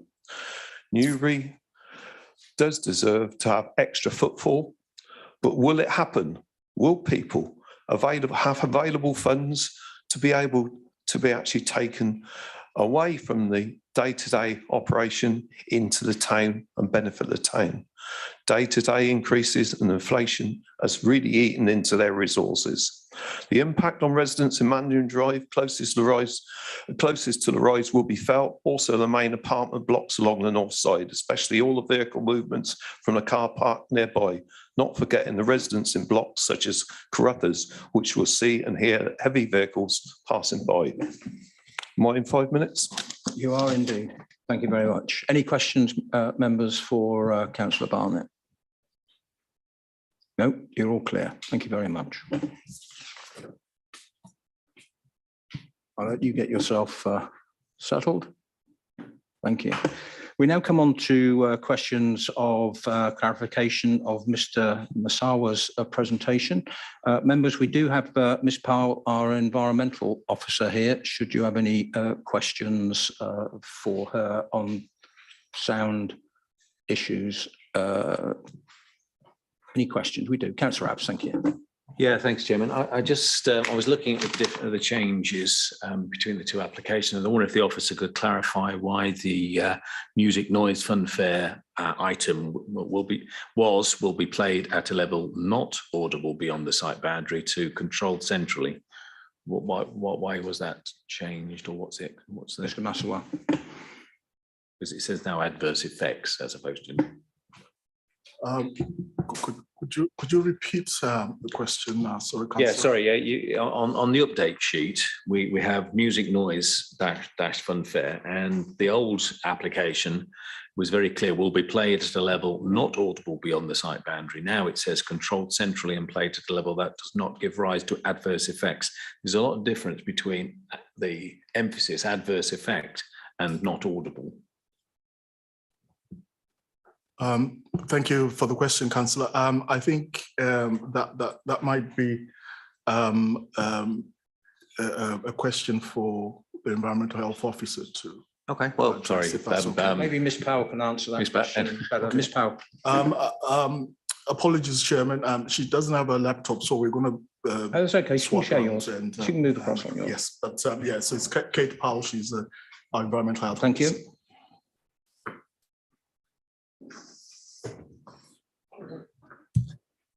It was a change in description between the two noise reports. So the first noise report said we played at a level not audible beyond the site boundary. And the second one did say controlled centrally and played at a level that does not give adverse effects beyond the site boundary. So it is a change in the way that it's been presented, but equally, I do not anticipate problems as a result of the music noise from the front fair. So you'd be quite happy to condition it back to including not audible beyond then, rather than adverse effects? I would be satisfied with that. Okay, maybe you can come back to that later on. We'll see where that goes. Yeah. Thank you. Councillor Vickers, sorry. Yeah. Yes, Chairman, I have one question to Mr. Goddard and one to Mr. Masawi. In fact, it's actually it's really just two, because one, I just want him to confirm, because when you showed the comparison plans to show what was on the previous application and what the change was, that was very useful, except that the first impression you got was that there wasn't any change in the area. But can you confirm that actually that's because they were at quite different scales? Because otherwise, the first impressions might be misleading. And while you're on, the other question was, you talked about this event contributing to the social infrastructure for the residents. How can you justify that statement? And shall I come back afterwards for Mr. Goddard's question? Thank you. Thank you for the question, Councillor Vickers. Yes, the comparison, the layout comparisons were at a different scale, but really the indication was to show how the proposed rides have been moved away, mainly from the residential properties to the north, where I think the largest concerns were raised previously. And also the layout indicated that the overall site area of the Carnival has been reduced by the movement to the west. In terms of the second question, I don't know, can you repeat that? Sorry, Councillor. Well, I just felt that calling this event a contribution to the social infrastructure for the residents of the racecourse, which I think was what you were saying, takes a bit of explaining, and I'd like you to explain why you think that it does that. Economic, I can understand, but I'm not sure that on balance, some of the residents would consider it helps the social infrastructure they face. Thank you, Councillor, for clarifying. Yes, my reference to social infrastructure was in reference to bullet point 3 within policy CS2 of the core strategy, which is associated with the Newbury Racecourse as the strategic site allocation. Yes, the Newbury Racecourse is identified as a mixed-use facility, which will offer retail facilities, social and physical infrastructure. So it's more social facilities for the whole district in its role as it's not aiming to provide particularly a social facility for the residents of the racecourse. Is that what you're saying? Yes, Councillor, it's for the whole district, including residents at the racecourse. Councillor Vickers, I'll ask at this stage for Mr. Till to come in as well. Sure. Yeah. Thank you. To help you answer that question. Thank you, Chairman. Can I just clarify that when we're asked to consider planning applications, we are asked to evaluate the impacts on social, economic and environmental considerations. Clearly, any events that is offering potential activities, recreational activities to the community, whether that be the local community or the local and wider community, is providing social benefits. Those may the event may also include social disbenefits, but one should distinguish between the two rather than saying that one negates the other. Thank you, that's helpful. My question to Mr. Goddard, one of the objectors referred to the impact of the new, latest, possibly last phase of the David Wilson Homes development down the end of the main drag. What is your view of the impact, if any, that might have on the overall traffic loading during the period of this event? Thank you, Councillor Vickers. This is the last phase of the housing development on the very eastern part of the site. I would imagine that I would suggest that its impact is very minimal. The Newbury Racecourse Bridge with the original planning application was modelled with the whole housing development of some 1,463 units and was modelled on a Newbury Racecourse Day and a non-racecourse day. So we already have transport assessment from 2009 that included the whole of the residential development and a Newbury Racecourse Day, and all the mitigation that was provided and all the financial contributions that were provided with the original 2009 planning application would have considered all this. Thank you very much. Councillor Barnett. Thank you, Chairman. Two questions. Firstly, for Paul Goddard. In relationship to the HGVs, which will probably be transporting large percentages of the large rides, are you expecting them to come up Greenland Road, round the mini roundabout and along Racecourse Road to enter the site?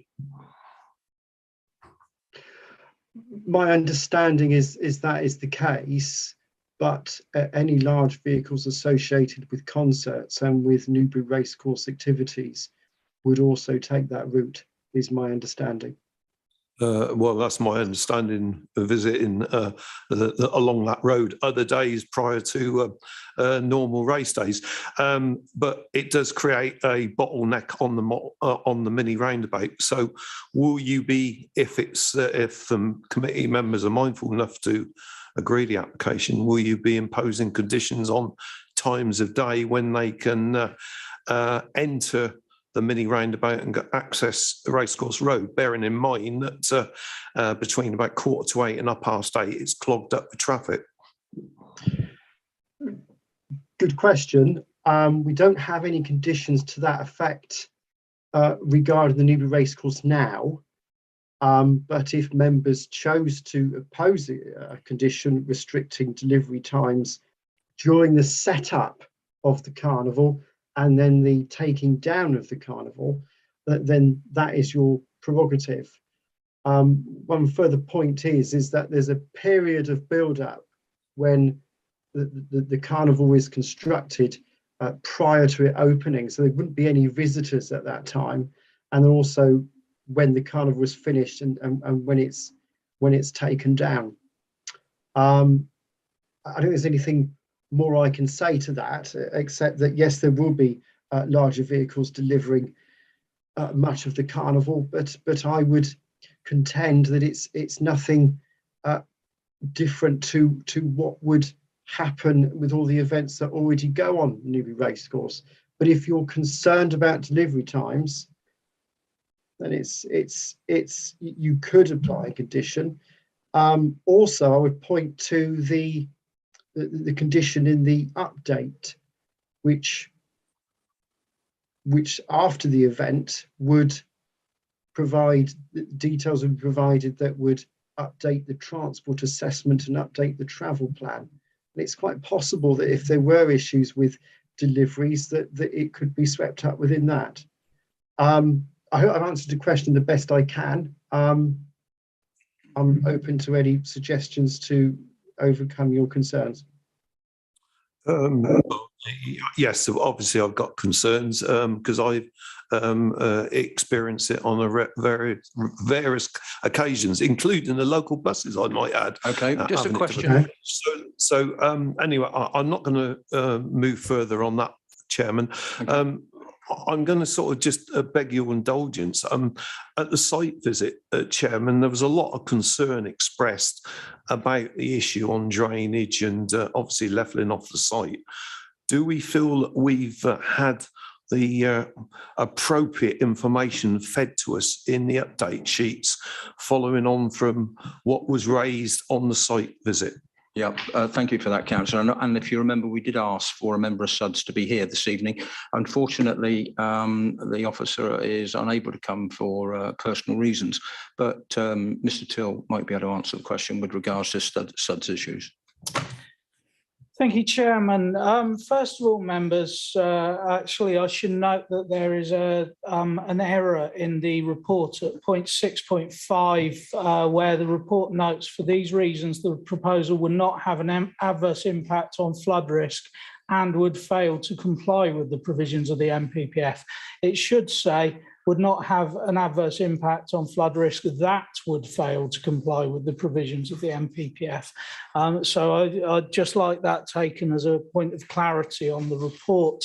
In terms of flood risk, members, the report does note, as does the update sheet, that the area of the proposed development includes 1 hectare or more than 1 hectare of land. And under ordinary circumstances, a flood risk assessment would be required. We have consulted with the drainage team, and that is subject to the update sheet. And you'll note that the conclusion that the works are temporary in terms of flood risk assessment is accepted with the proviso that a flood risk assessment should be provided, as should a scheme of sustainable drainage measures, in order to mitigate any surface water impacts on the site. And the drainage officer has particularly noted that any off-site impacts are highly unlikely in this case, but the impacts on the condition of the site may, without adequate drainage, actually prevent restoration from taking place in the manner that the conditions specify.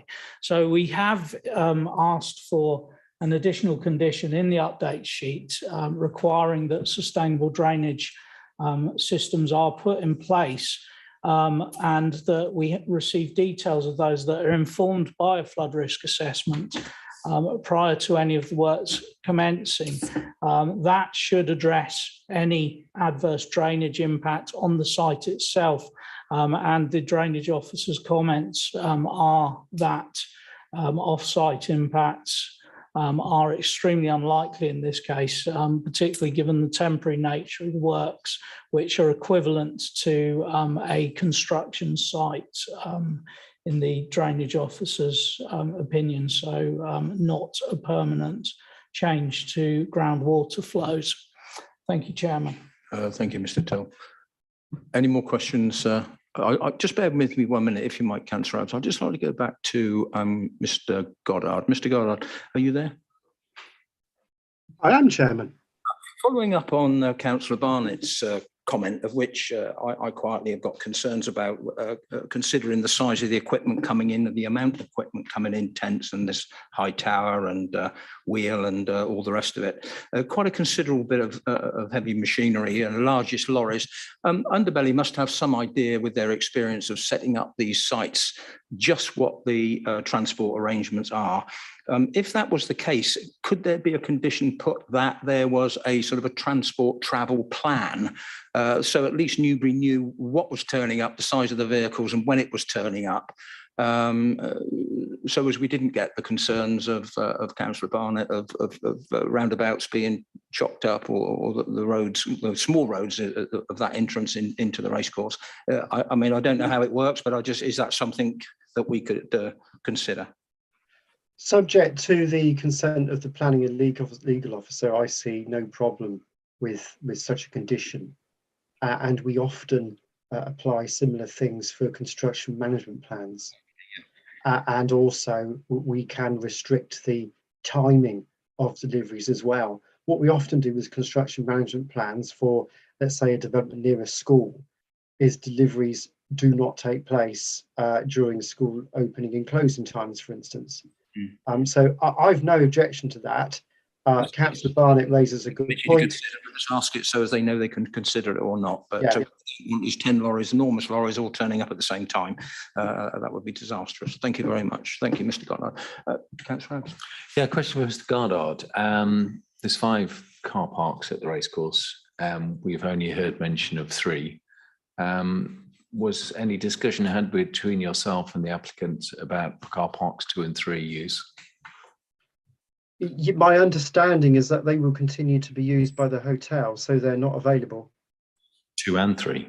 Yeah, 2 and 3 is my understanding. I'm sure I read that somewhere. I can check. And therefore you have car parks 4 and 5 being used for this event. Okay. Is the I've forgotten the lady of the sound officer, the environmental officer that can answer sound questions?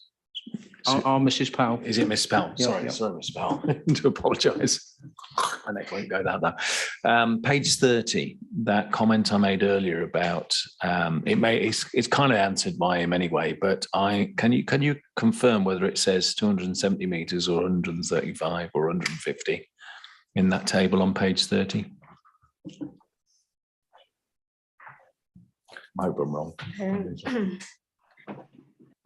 So what I believe this table is to do with predicting the level of noise from the crowd off-site. So it is using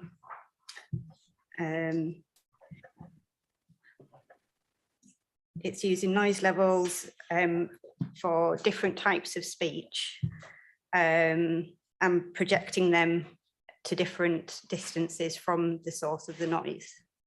So it does say 270 metres, and that is the level for each of the types of speech at that distance. Yeah, so I had read it correctly then. So 270 metres, does that give you any cause for concern, consider the clarity of the applicant's position on the rest of what he said? Is there any remaining concern in your head related to the fact that it's not 270 metres as the first reference point, but only 150 or 35 as the objectors raised? I see what you mean, sorry. I don't have concerns about noise from the crowds attending the site. I think that possibly it will be audible at the surrounding area, but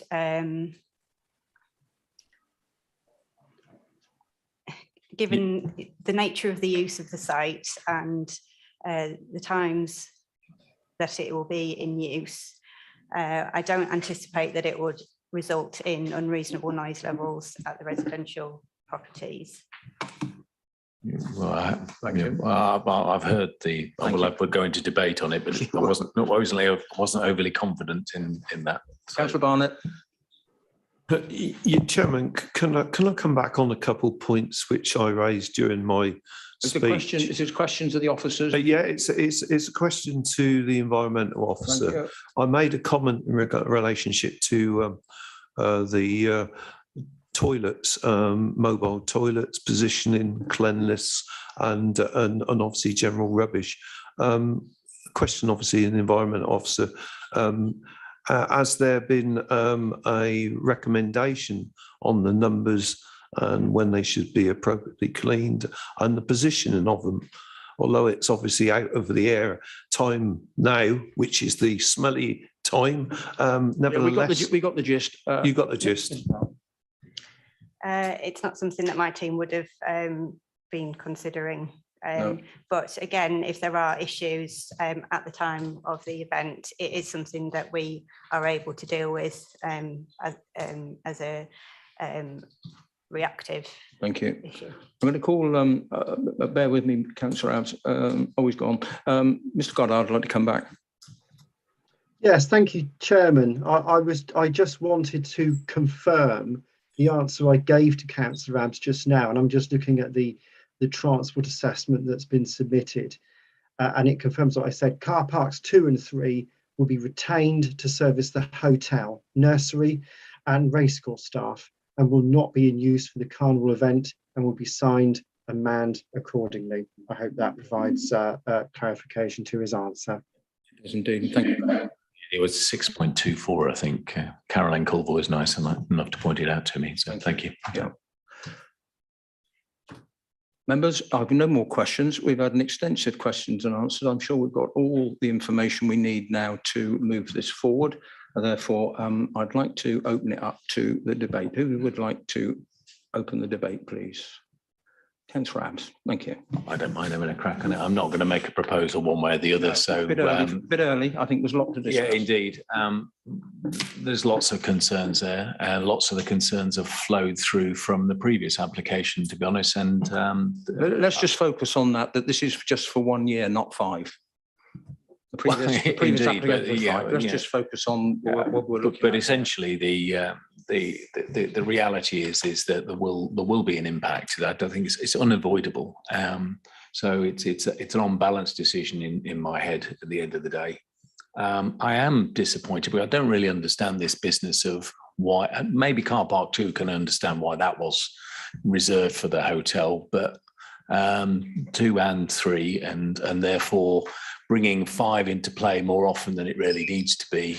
Maybe we could condition that 5 is only used, in the absolute kind of situation where 4 is already full, and that would help the people at the front of the facility as well.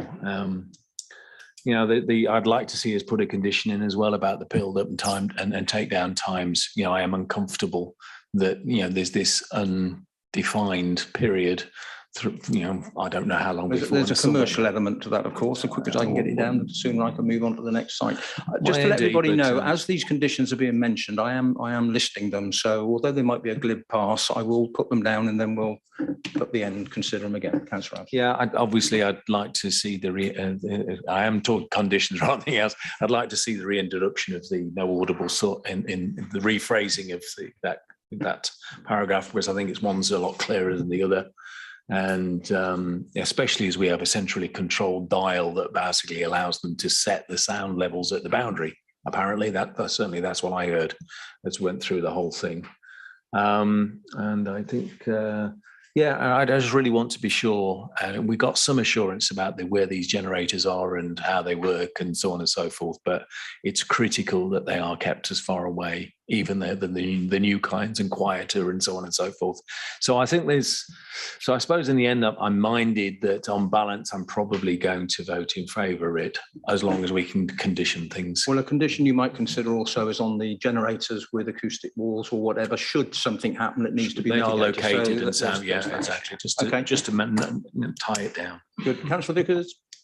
Thank you, Chairman. Yeah, it's been a really good evidence hearing session from the applicant and also from the objectors and indeed the supporters, Melissa, from the bid.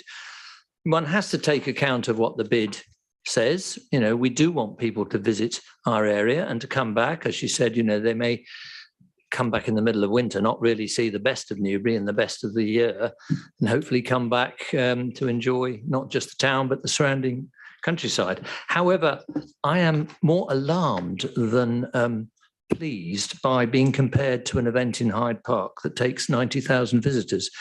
This is not Newbury, but I think the decisive factor for me is that if we don't approve it and if the appeal is dismissed, there is a fallback position, which is the Cert P at paragraph 663, which we will not be able to control in the way that we can control this, which I see as a trial. It's a very difficult planning application for us, isn't it, Chairman? Because it's very hard to find a precedent or a comparison to make a confident decision based on, you know. So I think we do have to allow a one-year trial, and I think the applicant deserves it. And yes, there will be some impact upon the residents, but I'm not sure that it isn't covered by the old caveat emptor. I'm, you know, the lease, the clauses in the lease are not our business in a planning committee. But if the outline planning consent and the local plan say that this is within our planning policy, then I find it hard to support any proposal to refuse this application, Chairman. But I'm not going to make a proposal at this stage. Thank you, Councillor Vickers. And the other issue, of course, within our policies, we do state that we will support the racehorse industry, which this is a part of the racehorse industry. Right, Councillor Cant, thank you. Thank you, Chair. I'm very supportive of Councillor Vickers' approach to this, in the sense that I don't think it's right to try to micromanage an application through conditions. I think that strays far into the commercial management of the event. Comparing this with the last application, the issues that concerns, I think last time, relocation of the actual fair site, the vehicular access and noise mitigation appear to me, from very thorough questioning, to be comprehensively dealt with. And I'm also encouraged by the residents' survey support, which was quoted, although I do understand the reservations the objectors have. So I think on balance, I shall be supporting the application. Thank you. And we've got Councillor Barnett. Thank you, Chairman. Obviously, I've taken note of my fellow councillors' comments in the last three lots of information has just been fed around the table. I still have some reservations, because obviously, as a ward member, you know, I do feel that you know, I represent the constituents within the ward, and to a certain extent, yes, I'd like to see the racecourse succeed, and I like to think that Newbury would be a lovely destination for a big event that could get a lot of prestige. Having said that, is it great at the expense of local affected residents? And I still got that reservation, and I have to say, and I'm sure from the comments that have already been made around the table, that it's going to find favour, but I definitely won't be supporting it.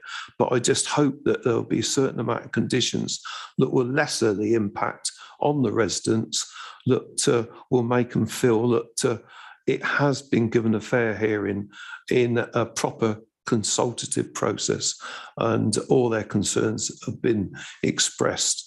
That's all I would say, Chairman. Yeah, thank you. Councillor Cole. Thank you, Chairman.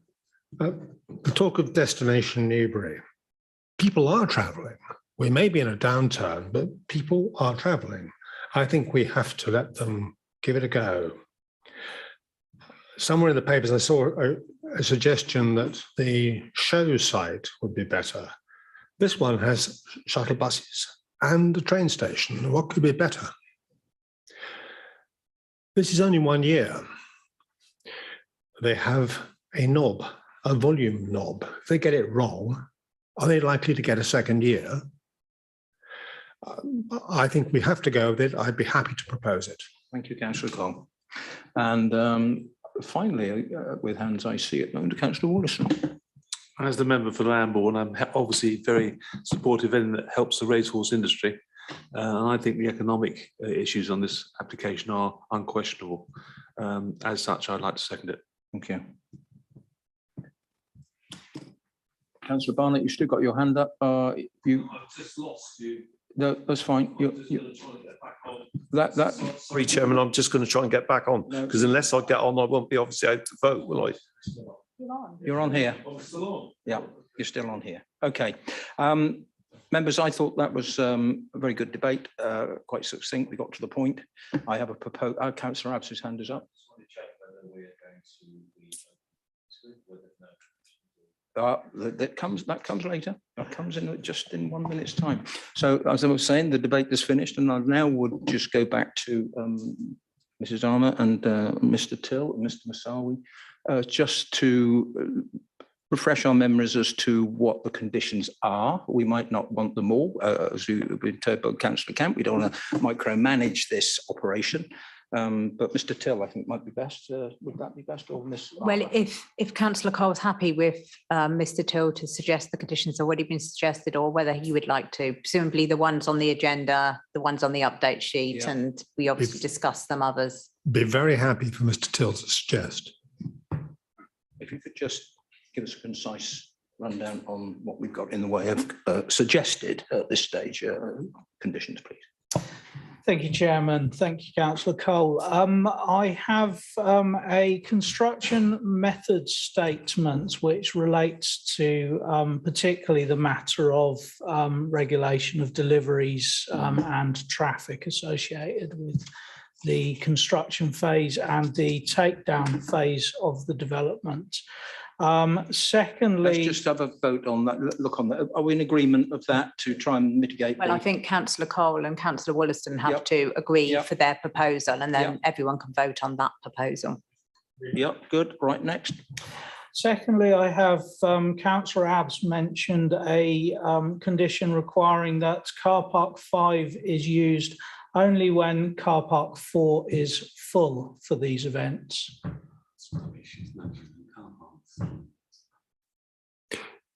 Is that necessary? Thank you, Councillor Cole. I do have concerns that the racecourse would seem to be best placed to advise on managing the traffic and parking on their site, and they have put forward a parking management plan as part of the application. So it may go beyond what is strictly necessary to control the traffic impacts on the site. I wouldn't insist on that one. Thank you. Next, Chairman, can I suggest perhaps an informative? I think we're at the stage, Councillor Abbs, now where the conditions have been put, and now the proposers and second have got to decide on our behalf. I just wanted to ensure that the condition had been why it was put had been understood by the proposer and seconder. That's all. Chairman, can I suggest we perhaps put informative that would be a preference but not a condition? Yeah, that would be appropriate. Okay. Thank you. Chairman, I think there were a couple of other things mentioned which I expected to be in conditions. Yeah, let's just go through. We'll just go Okay. through the list Okay, now. you haven't And then finished maybe yet. pick up, if you would, please. Thank you.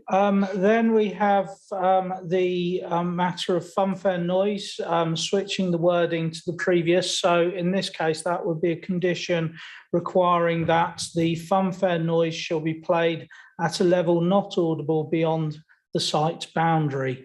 My only comment on that is that you have your environmental health officer's recommendation that the wording that is in the report dated 5th of February 2022, which is that the noise should be controlled centrally and played at a level that does not give rise to adverse effects beyond the site boundary, is sufficient, and your planning officers consider that that wording is sufficient as a control on the amenity impacts associated with this development. Mr. Till, when we get down to the minutiae of that, do we need an explanation of what the word detrimental is?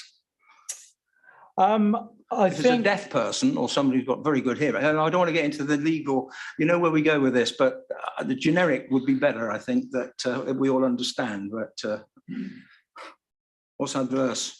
I think well, if members have a preference, then for pinning down it specifically so that there's no vagueness at all in the wording, then the original of will be played at a level not audible beyond the site boundary would actually seem to deliver that. I'm just wondering whether that's absolutely achievable. That's the only problem. That was my concern, Chairman. I preferred the revised wording adverse. I think some people, sound is a funny thing. Some people will hear a noise that other people won't. But I think adverse is the sort of word that is often used, like significant harm. You have to prove harm, don't you, in every aspect of planning. A little bit of legal advice. I'm not going to give any legal advice. I think that Mr. Till has covered it, but it's really up to Councillor Cole and Councillor Wollaston as the proposer and seconder to decide what the conditions are. And then if other members don't feel it's appropriate, they can vote accordingly. In practical terms, I suspect the original one is very difficult to be certain of complying with. And therefore, the second one is better. Thank you. Next condition. Finally, I had a condition requiring that the generators shall not be used until details of acoustic shielding for the generators have been submitted and approved. Fair enough. I would go along with that. Yep. They're the conditions, plus the conditions already on our update sheets and in the data pack. Is that correct? Thank you, Chairman. I do have one additional piece of advice in respect of the construction method statement condition. Before members go to the vote, I would just like to note that the MPPF requires that we obtain the applicant's consent in writing for any pre-commencement planning condition. So we would need, following the resolution, to obtain consent in writing from the applicant that they were satisfied with that condition and its provisions. Okay, thank you. One last trawl on conditions that may have been mentioned but not noted. Yes, it's a general point, but it particularly applies to condition 3 on noise. And I think the condition, which hasn't got a number, on sustainable, on drainage, that there will be a report. Part of the condition of the application is that it is thoroughly monitored and reported on, because I think we need that before we get faced with another planning application. Yeah. I don't know whether that's necessary or whether it's taken as read that if they come back with another planning application, they're going to want to provide the evidence that this one worked. Yeah. Thank you, Chairman. I would suggest that if the racecourse are applying for a subsequent planning permission using this as a base for that, then it would be their prerogative to ensure that that detail was provided with the application. And yeah, just to remind me where we are with the SUDS. A report needs to be submitted before any work's carried out. Where are we with the SUDS? Thank you, Chairman. The condition on SUDS has been agreed by the applicant as a pre-commencement condition, and it does include a requirement that the flood risk assessment is used to inform the recommended SUDS measures. Thank you. Members, are we all happy?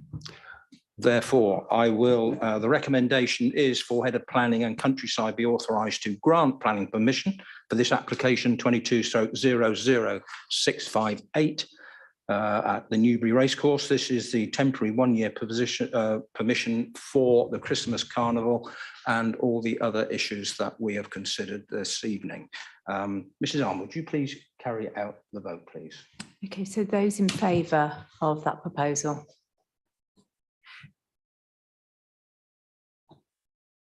Okay, and those against?